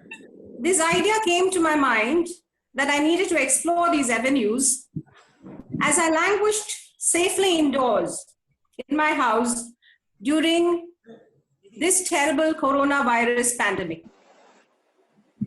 As you all know, these are truly times when we tend to think twice about the meaning and purpose of our lives.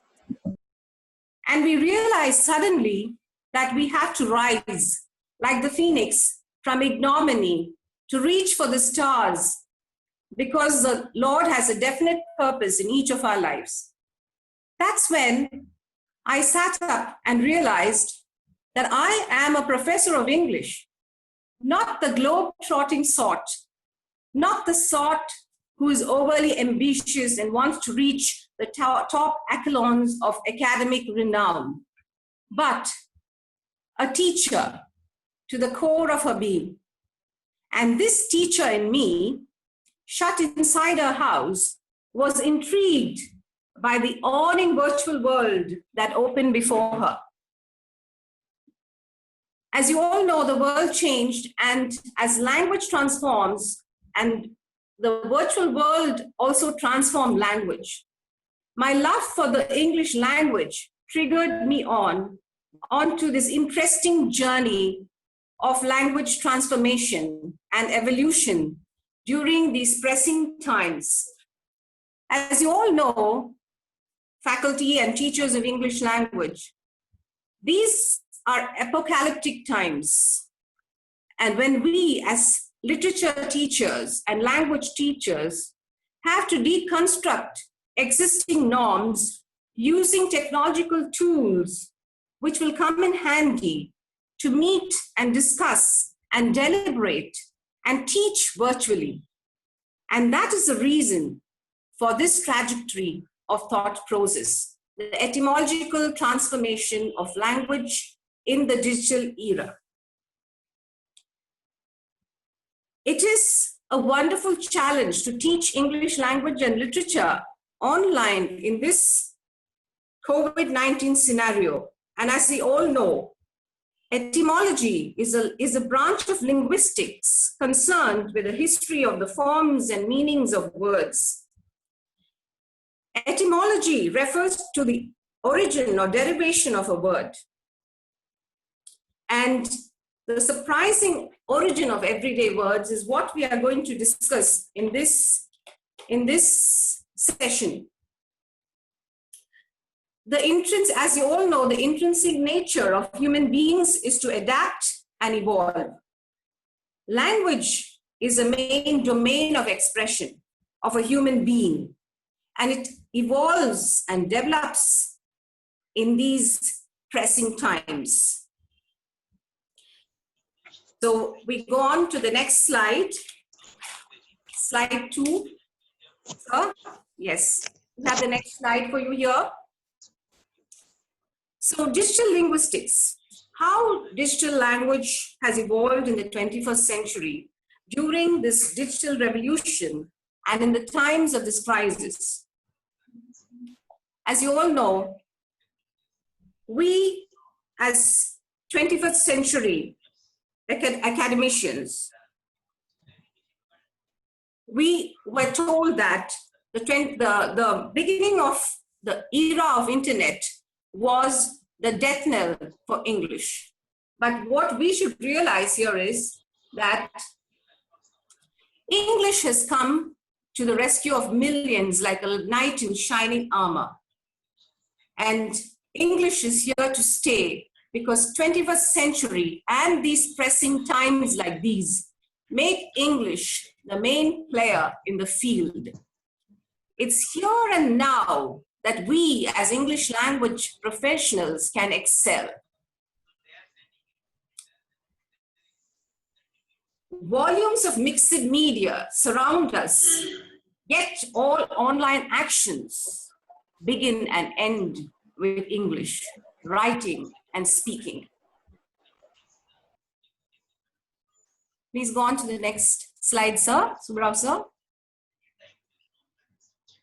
And we find that in this hypertextual playfield of this digital arena, we find search queries, verbal exchanges, all make language the most important character. And we as English teachers should be very proud of that because speaking and writing English language makes the world, as you all know, because we are lovers of literature and language, a resplendent place. This is what I wish to explain in a very short overview with each and every one of you present here. A beautiful morning and a lovely weekend to each and one of you. With your own mobile phones, laptops, computers, there is tremendous online action going on, and this does not go on without the English language.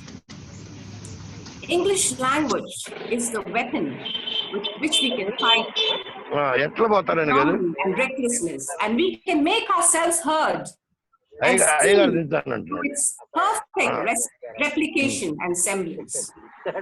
So we need to make our voices heard as English language. So this is a wonderful break for each one of us in the virtual world. Sir, can we go on to the next slide? Slide 4, sir. Slide 4. As I told you, hello. The 21st century is a hypertextual arena in several senses. And academicians and scholars they have lamented the death of English language, but I've never understood these people because there is a beautiful etymological evolution of English language taking place. New things have always required new words. Vast volumes of mixed media may surround us, from music to games to videos, yet almost all online actions, they begin and end with English. Here we have the etymological evolution has been taking place from the earliest of times. But now we see it happening in spurts and leaps. Happening very fast. And it's for us to grasp it. It's very intriguing to my mind how this etymological transformation facilitates learning and mode of expression. It has changed. I think it has changed for the better. And I think here is where we are going to be the game players because we have understood and delved into the transformation. Subrao sir, can we have slide number 5? And here I'm going to, as I told you before, new things have always required new words. And technological developments have fed into both written and spoken language since the earliest times. English is the language that has been part of a millennium, gleefully adapting to change and adopting new terms and ideas. Today, globalization and new technology have vastly accelerated the speed and the scale of linguistic evolution. As I've shown you here in this slide, we are in this short session trying to delve into the buried roots of some of the digital age's most common terms. And as I told you, new things have always required new words, and that is what we are delving into this in this session here. And we, as English language facilitators, we have to explore these fascinating histories behind new forms of slang, memes, text messages, and gaming terms. So we have a whole arena opening before us, and we have the time. You know, if we have the time, we can do a quick run of the signs and symbols and emojis and emoticons, which have become an intrinsic part of language and is used in various modes of expression. Recently, a friend told me, I do not know why our children use so many emoticons. It looks like we've gone back to the cave age, you know, but then I realized that it's become a very intrinsic part of language. And that is the beauty. We express ourselves through these modes of expression. Slide number 6, sir.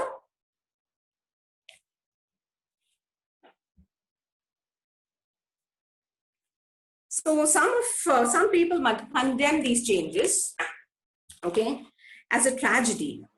And we, as baby boomers and millennials, I have you know, titled this as delve into the old and the new do the tango together in the World Wide Web. You know, like it's like, you know, actually enacting a beautiful dance. You know, when the old words and the new words, you know, do this beautiful dance act, you know, this performance.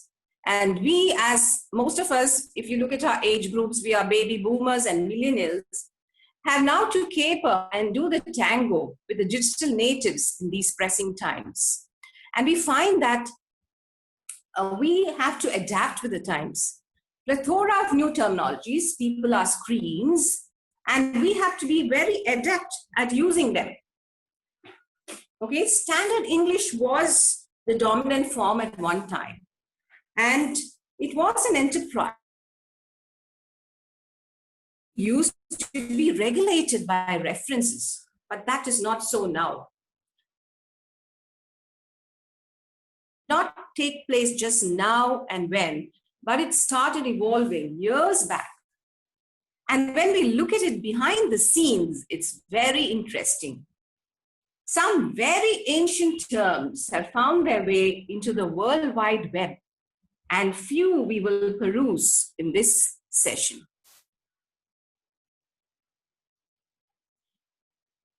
So the next slide, slide number 7.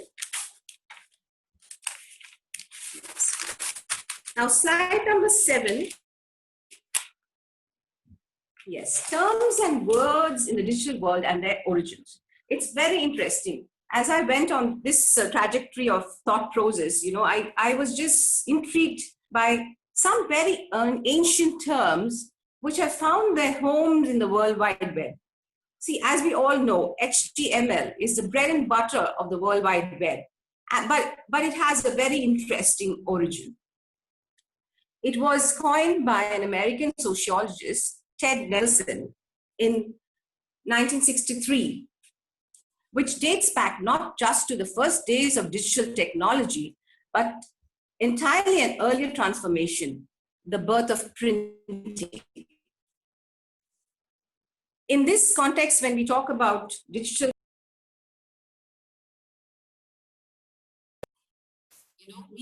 we find it's easy for us to forget that for most of its existence, the English word computer referred not to machines, but to people who performed calculations. Can you just imagine? Okay, so how the word has transformed. And as we all know, the 21st century is a hypertextual arena. So we go on to the next slide. Slide number 8, sir. Now, literature, and this side I have titled about robos, blogs, wiki, and cybernetics. It's only because I found that as I was delving into this obsession, as you said, as I would term it now in my life, or passion, literature has always, it has been there. Literature has always been a rich source of new words. And the topmost 17th centuries, they have been instrumental in gifting the English language a plethora of words. Okay?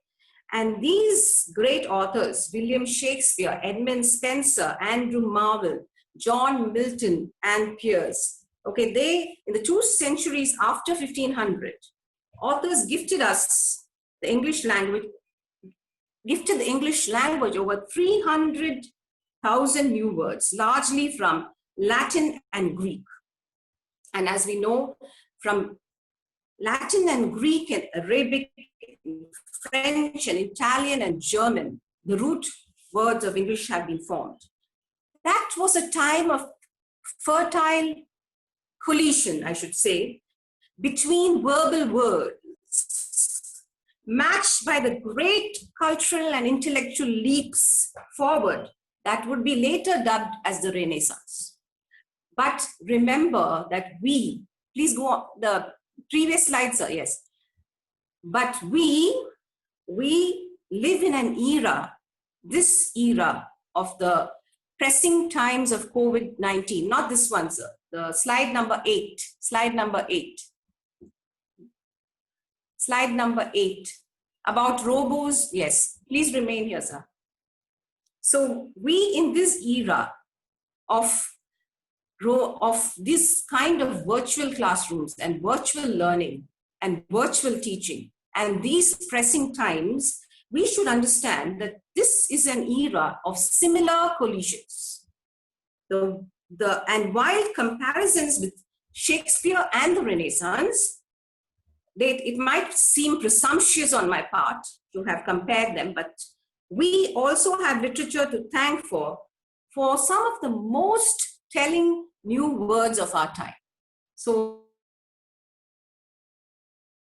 please refer to slide number 8, sir, 8. I just want to 8 about robos, blogs, wiki, and cybernetics. Slide number 8, sir. Subrao, sir. Can you go to slide number 8? Yes. See, I would like to tell you here that the word robo, it was coined, slide number 8, sir. The participants would like to see slide number 8. Slide number 8. The next slide, sir. The next one, slide number 8. See, the word robo was coined by a Czech writer called Karel Čapek. And Čapek, in his science fiction play, Rossum's Universal Robos, used this word first. So robos had a powerful grip on the human imagination. And it is very interesting to know that it was the author, Isaac Asimov, who popularized this idea in a short story, Runaround, in which he coined a new term, robotics. And from here, there was no turning back. So we go on to the next slide, the 9th one, the 9th slide, sir, the slide number 9. Yes, thank you, sir. So now we I just want to tell you a very interesting fact about this great repository of human language And here I'm referring to the wiki or the Wikipedia. You know, we need to know something and then we go online and we find out, even if it's a recipe from our, you know, from our grandmother's days, or we want to cook something very continental, we go to Wikipedia, or we want to just find out something about some author or some other writer, we go to the Wikipedia. And, you know, it is very interesting to note that wiki has its root in Hawaiian language, and it means quick. And as we know, we belong to the age of quick and fast food and fast life, everything fast. And so it means quick. And the other half, pedia, means education in Greek. So this Wikipedia is the root of the word is from two languages. One is Hawaiian and the other one Greek. And there can be no other two words as to what these two words put together can do. And they can bring to us a plethora of new ideas. And here we have, and we should really feel nice that, you know, we know a new Hawaiian word. You know, as literature students and faculty of literature, we've always delved into Greek and Latin words. But here we are delving into another language completely, and Hawaiian language, which means quick. Wiki means quick, and we can be, you know, tap ourselves on the back saying we know a word in Hawaiian language too. So they transmit, or even I can say transpire, quick knowledge. So here we are talking about everything that is quick. Here I would like to delve into another interesting word that caught my attention when I was, you know, delving into this etymological transformations of language, the blog and the blogger. See, the word web blog was coined by John Barger on December 17th, and 1997, and the short form blog was coined by Peter Merlos. So all these people, they coined these words, and these have become the main players in digital linguistics, the digital era. So we go on to the next slide. I've just tried to transpire some of the very, very, you know, words that stand apart. There is a huge, you know, plethora of words that I would like to do with you, but due to the constraint of time, I would just fix on certain words in language. Everything which is cyber, see, cyber, everyone's talking about cyber, and cyber has become so prevalent and popular. So everything which is cyber catches our attention. The prefix cyber, an all-purpose term for digital and internet activities and its evolution. The word has a long, impressive pedigree. I read that it has a long, impressive pedigree. You know, it says that cyber truly broke into mainstream culture and became popular after a young science fiction American, he's a Canadian author, William Gibson, used it in his story, The Burning Chrome. And we find that as literature scholars and researchers, many of us do research on William Gibson's novels, all right? So we find that Burning Chrome, from his story, you know, this Burning Chrome, cyber broke into the mainstream culture and became popular. So it was again a young science fiction American-Canadian author who brought this term into being, okay? So, and cyber became a tantalizing term and became even more popular after the debut of his novel, The Neuromancer. And from there, it has seen many interesting etymological inventions. So it's so interesting to see that after the debut of his novel, The Neuromancer, it has seen many interesting etymological inventions. So this is that I just wanted to share with you this interesting fact. Shall we go on to the next slide? Yes. Now the beauty of the next slide is that, you know, I want to talk to you and share with you this short session about the avatar, the meme, and everything bright. And we should realize that Avatar was a name coined by James Cameron. I think all of us have seen the movie Avatar. And Avatar was a name coined by James Cameron in his record-breaking 2010 film, all right?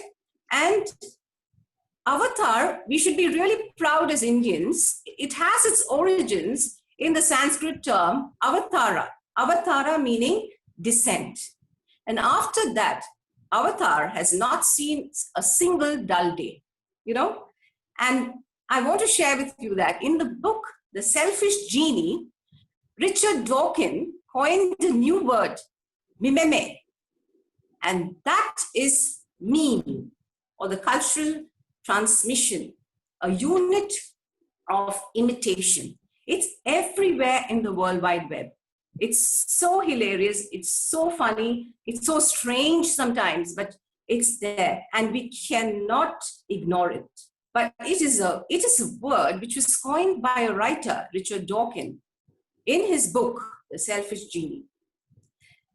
So we find that all these new etymological transformations of language, they inhabit our virtual digital world with pop cultural gags with more layers than a Russian doll. Now, you know, as a child, we all loved playing with dolls, which had, you know, so many layers to it. You know, we always try to, you know, remove the layers of these dolls, and we found smaller dolls inside. You know, we always, as children, we played with these. So we find that the virtual digital world has more layers than a Russian doll. So it's so wonderful to realize that. And I just wanted to share it with you participants. And then now we go on to and in this context, I just want to tell you about, I've not put it here, but you know, I wanted to tell you an interesting fact that I came across. It's called the Cupertino effect. Okay, and I think it should be just very thrilling for all language lovers. It means it's a name for something that we have observed, but we have never been able to label. You know, and it is a Cupertino effect is a prime contemporary example. It describes one of the most unlikely gifts of the world of the age of word processing. The way in which an overzealous automatic spell checker can correct your attempt at typing one word into something similar but crucially different. So this is an interesting fact that I wanted to share now, because as I told you, there are so many layers. It's like a Russian doll, and you can keep on opening and finding new layers inside. Sir, can we go on to the next slide?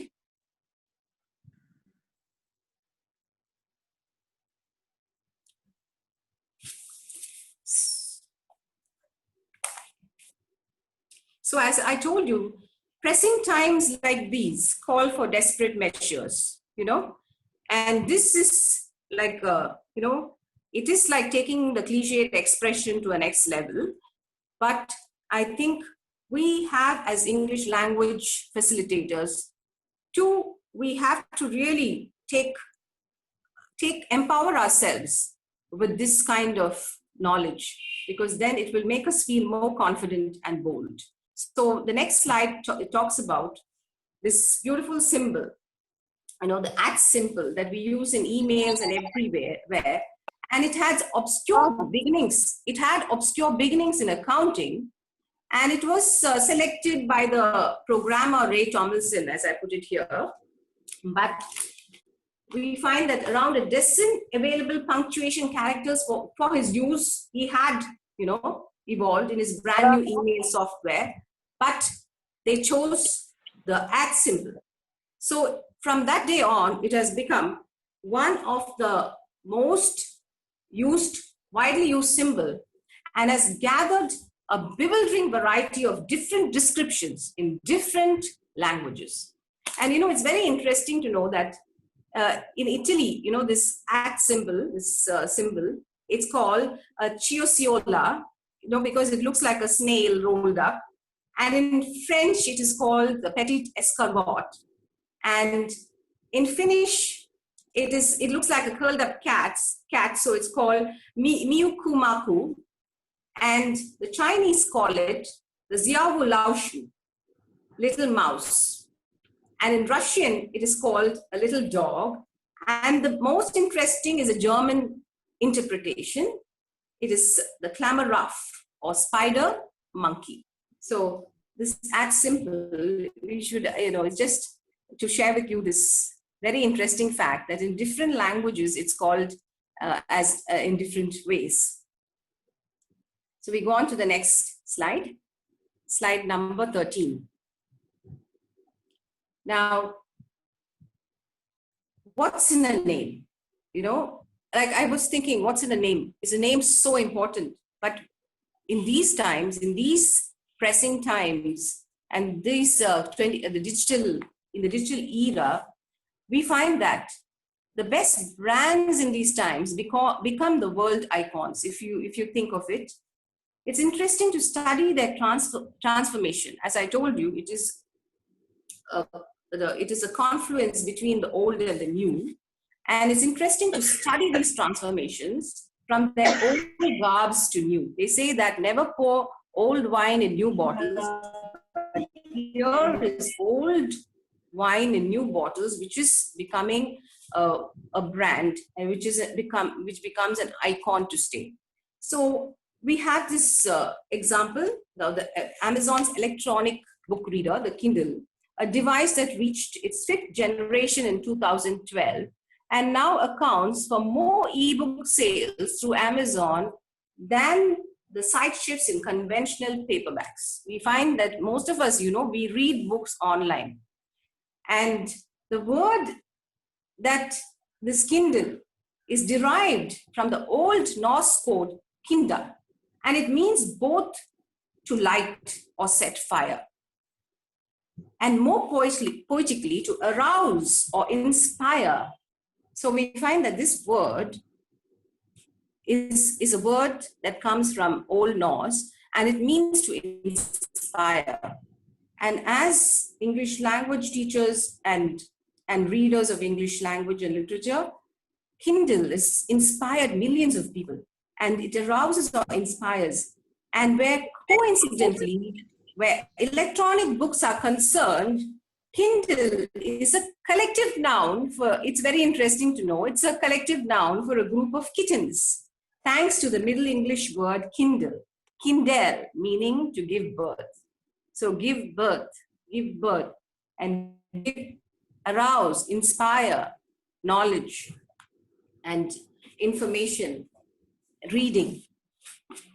So I thought it was a very interesting fact that I would like to share with you when I was talking about how etymologically language has been transformed in the 21st century in this digital era. And shall we go on to the next slide, slide number 14?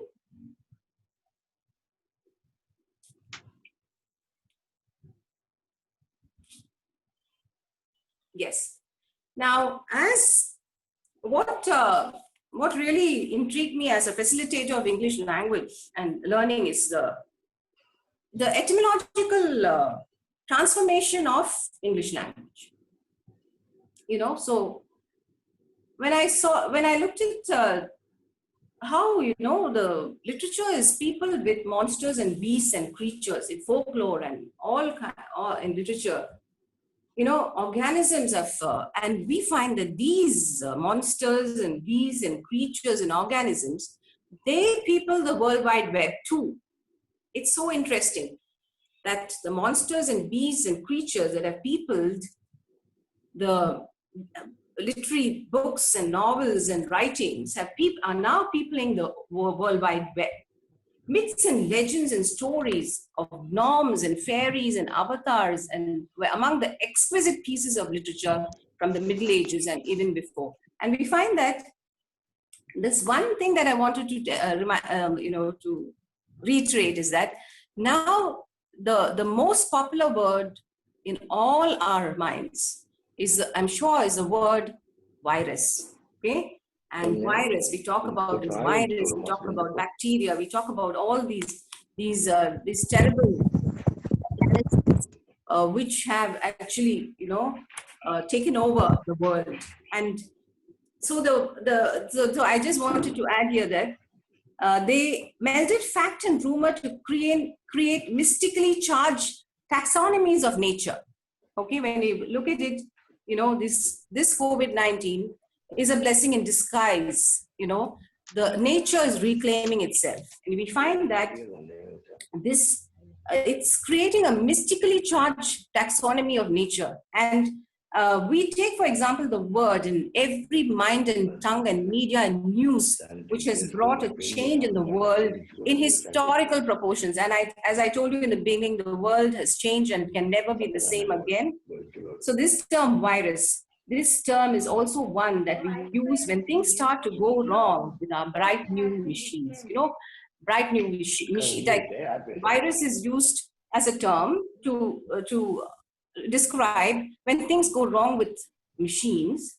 But the virus has also attacked the human body, which is I think, one of the greatest machines, if I can put it in lay terms. So I just wanted to share with the participants this interesting fact of this etymological transformation of words from literature, and the usage of the taxonomies of nature and beasts and folklore and monsters, how they have come and peopled the World Wide Web. So we go on to I think one of the last slides. Yes, it's not the 15th one. Yes. Now, I have said here that, see, everything good need not finally end here. I keep reiterating the fact to my students in wherever I've taught. See, learning is a continual process, and we all have to discover our own path. Learning is a continual process.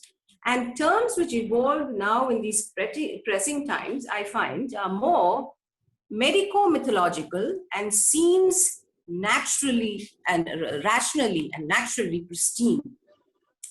They have I want to end here that they have a plethora of roots, and you can really delve into the origins and histories and evolutions and etymological transformation.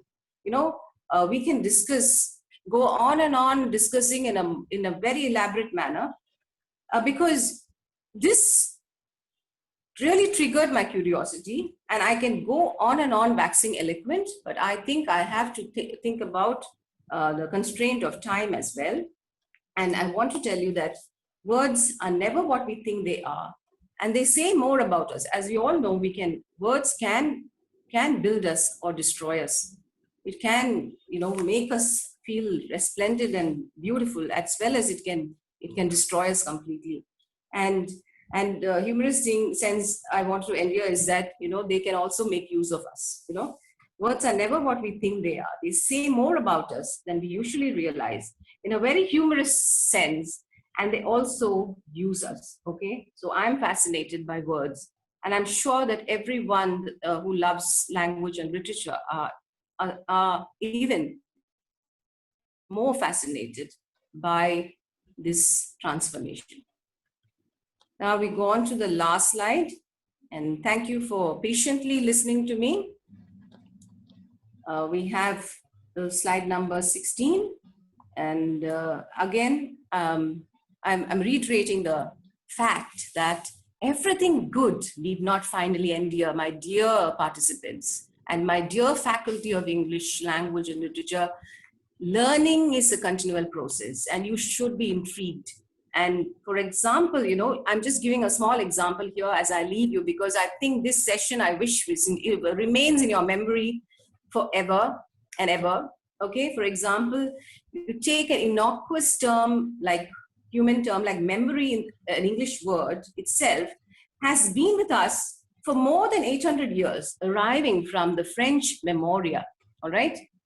So the last slide, sir, the next slide number 16. Yes. And so I think this should remain in your memory. my dear participants and the audience and the erudite faculty of Sri.Y.N. College, we can delve deeper and unearth a plethora of linguistically relevant, digitally enthused words. But we have to stop here and think and ponder.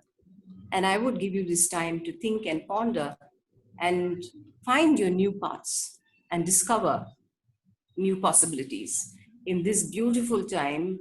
I would say beautiful time of learning and knowledge virtually. With this, I conclude. So happy learning, my dear friends, and have a wonderful, safe weekend. Thank you.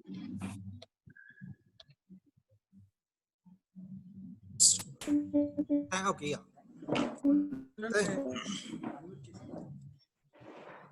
Thank you, Dr. Mary, madam. Thank you very much. Yes, thank you, sir. I ask Mr. Vijayanand, sir, to propose a vote of thanks for you all. Huh? Yes, sir. Rehna will be doing. Sorry, excuse me. And Yes. okay, so we take a question and answer session for a few minutes. Okay, anyone who's interested can raise and please unmute and talk.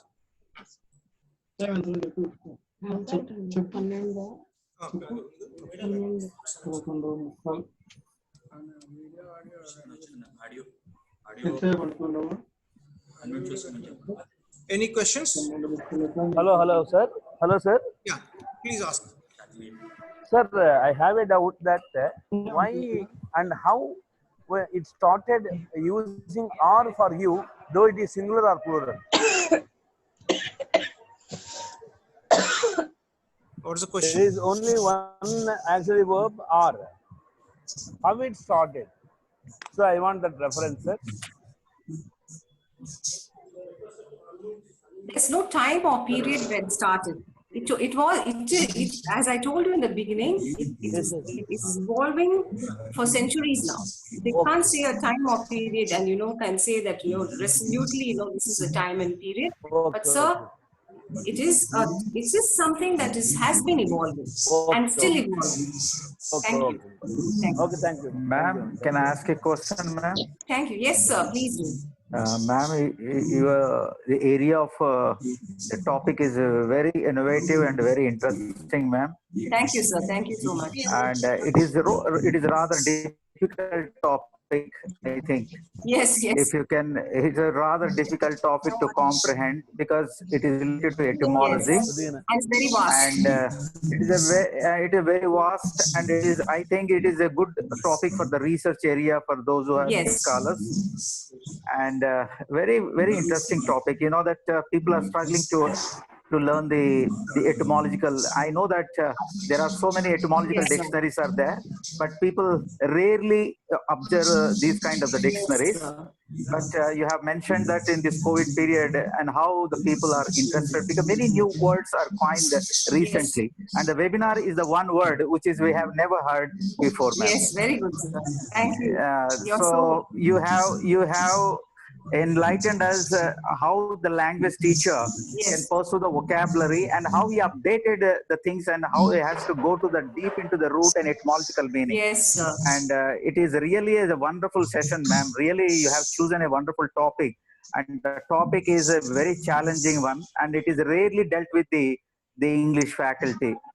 And I'm really proud of you for your session, and thank you very much for me, ma'am, asking this question. Name, sir? Can I have your name? My name is SP Shekhar Rao, an assistant professor of GMR IT, ma'am. Thank you, Shekhar Rao. Rajam and Andhra Pradesh. Yeah. Thank you. Thank you. Good afternoon, ma'am. Good afternoon. I am Nisha speaking.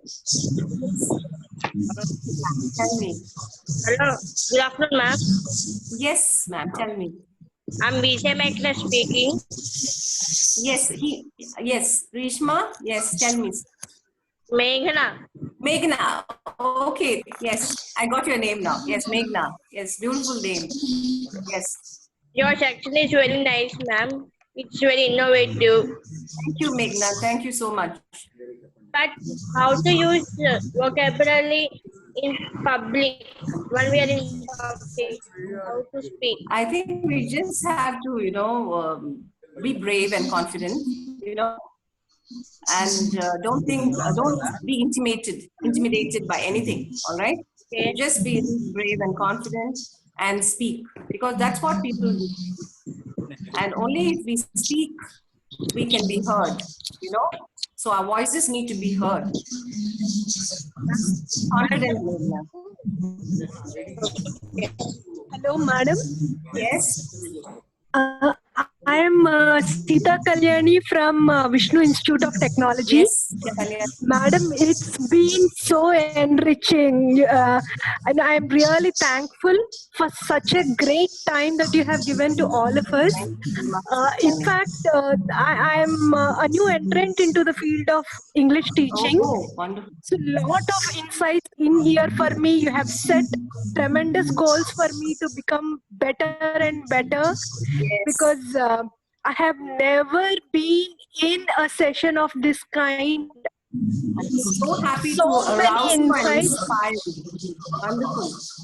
Tremendous inspiration drawn from you, ma'am, throughout the session. In fact, every moment throughout this session has been so enriching. And needless to say, the kind of preparation that you have done for this session would have been really Herculean. Trying to understand these uncertain times and bringing everything into perspective and connecting it. It takes a lot of research and deliberation. And I'm extremely happy for a new entrant like me. You have given me perfect goals of where I should be 10 years from now. Thank you so much, madam. And I should really thank Y.N. College for bringing in such an inspiring person to this session today. Thank you so much, ma'am. I don't have any words, I'm totally running short of adjectives right now. I don't know. I just have no words, ma'am. I just hope I'm able to express my feelings. Thank you so much once again. Thank you so much, Sita Kalyani. I'm so happy to have aroused and inspired you, because that is what all my session is all about. To arouse and inspire the English language teachers and faculty. So well. And I'm sure we'll all live up to your expectations. Yes, I'm sure. Hope to meet you in person soon, ma'am. Hope to meet you in person soon. It would be a wonderful experience for me to meet you. Yes, it would be a wonderful experience for me too. Thank you so much, ma'am. Thank you. Thank you. Thank you. Thank you so much.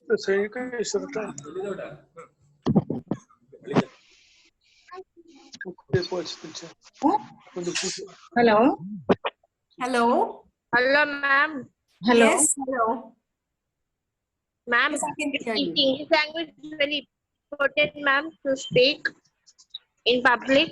No, I didn't get your question. Come again.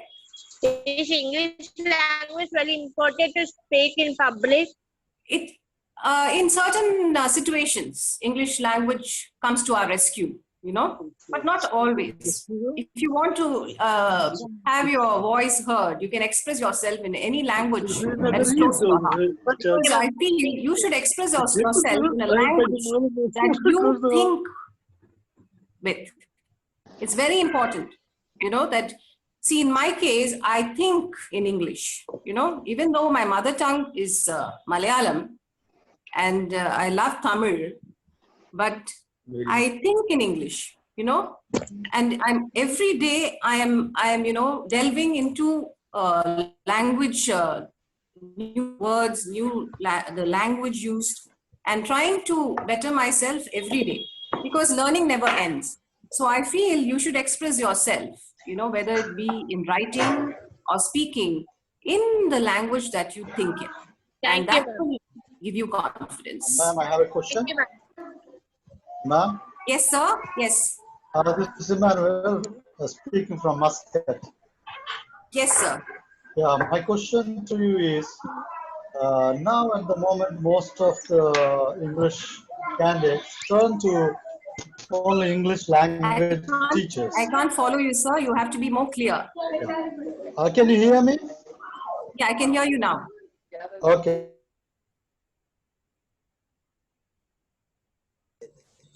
So we will go for the last item, that is the vote of thanks. Before that, I'll just say a few words regarding the presentation of Mary Madam. Madam, etymology was a topic that is very closely associated to us, whether it is in teaching or researching, because we here in Nasapur, we had a school teacher who wrote very irked and disturbed when I find that people are talking about literature as a different entity and language as a different entity. I feel very irked about it because I belong to that school of thought which says that both of these lend beauty to life, language and literature, and without that we cannot be. I hope I've answered your question. Thank you, ma'am. But as the previous session, the speaker says, Dr. R.K., that we inculcate 80% of literature and 20% of language. Yeah, And when that's what I said. We go vice versa. That I wouldn't agree with. I would differ in my opinion from that. I humbly differ because I would say that it's 50-50. I would say that you should both complement each other in a very Please unmute. and complex way. Thank you, ma'am. Thank you. Thank you. Ma'am, I think, ma'am. Hello, can you hear me? Hello, good afternoon, ma'am. Thank you. Good afternoon, ma'am. Thank you. Yes, good afternoon. Good. Ma'am, I think that literature and language are like body and soul. Okay. Wow, It wonderful. cannot be This shall be departed. the last question. Wonderful. What a beautiful analogy. Yes. Thank you, Yeah, sir. Okay. last Thank question, you. Thank please. you, participants. Thank you, ma'am. Thank you. Thank you, Yeah, participants. hello, sir. Hello, sir. Now, Rehna of Hello, madam. Each Department of Yes, English Sushil, will sir. propose a vote of thanks. So Yes, the sir. time is lapsing. So let us have the vote of thanks, madam. Yes, sir. Thank you so much, Enough of sir. the questions. And Yes. just before I hand over to Rehna, I would like to say a word regarding your presentation. So Yes, it was sir. extraordinary, and it has made us go in a kind of time machine in a fast forward manner. Thank you, madam. I Thank you could so much, look Doctor. back Yes. and look forward and come to the present in this 1 hour. And on this occasion, I would like to present an idea which maybe not many people have thought about, the corona. So where there is an eclipse, there is a corona Yes. ring. Yes. So Yes. the corona prevents, let us say, 1,000 times of energy from being seen by us or being pictured by us. So it has a lot of potential. And this corona, it has a few corona rings for us. And I hope we'll pass through this eclipse and make it good and explore all the possibilities of making the teaching of English and English or any other language and literature. Good afternoon. Hello. Mary Persis, are you there? Dr. Mary? Yes, ma'am. I'm there, ma'am. I'm not able to hear Sushil, sir. Yeah. Even I too am not able to. Yeah. Sushil Paul, sir. Hello, ma'am. Good morning. Yes, good morning. Good morning, sir. Hello. I should really thank, before I leave, I think I should thank Mary Persis, Dr. Mary Persis, for inviting me to your college. Because without Mary Persis, I would never have, she contacted me in such a wonderful way. It's actually my pleasure having you, ma'am. Hello, madam. Hello, Before we end this session. Yes, sir. Sir, Paul, sir. Propose a vote of thanks.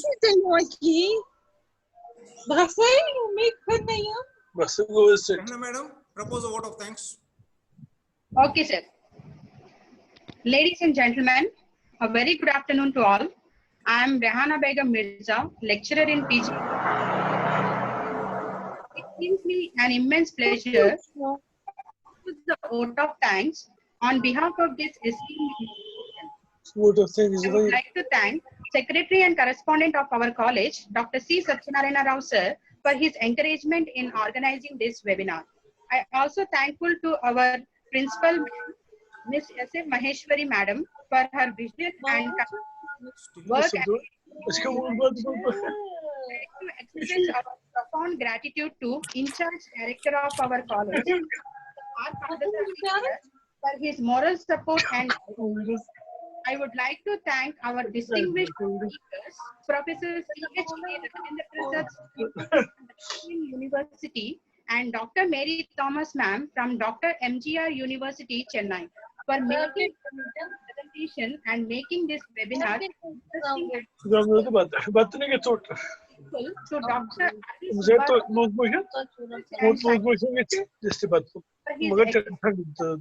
extended to conduct this webinar.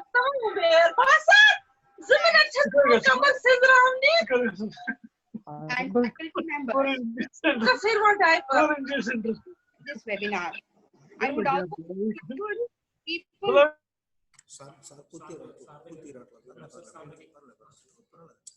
Hold the diaper.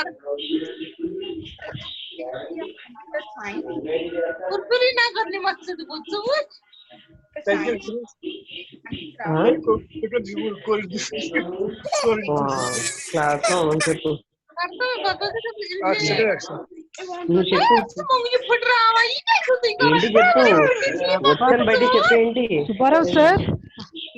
This wonderful opportunity. Thank you.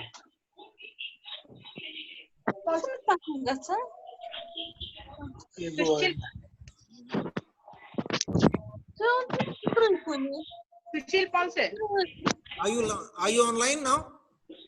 Yes, sir. Gehna madam? Yes, sir. Propose a vote of thanks because is it over? Yes, sir. It's over, sir. Yeah, okay. So, right, fine, thanks. Am I audible to you, sir? Yeah, now, yeah.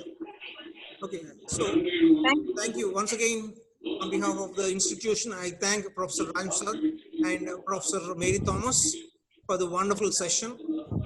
It is a double bonanza for us, and it's like it seems this year we would have two solar eclipses, and whenever we think of solar eclipse, we should think of the corona rings, and the eclipse, it always hides thousands of times of energy without being seen or being photographed or something like that. Now this corona pandemic, it should be releasing in us those thousands of times of energy and help us leap forward technologically and make the teaching and learning process as effective as possible.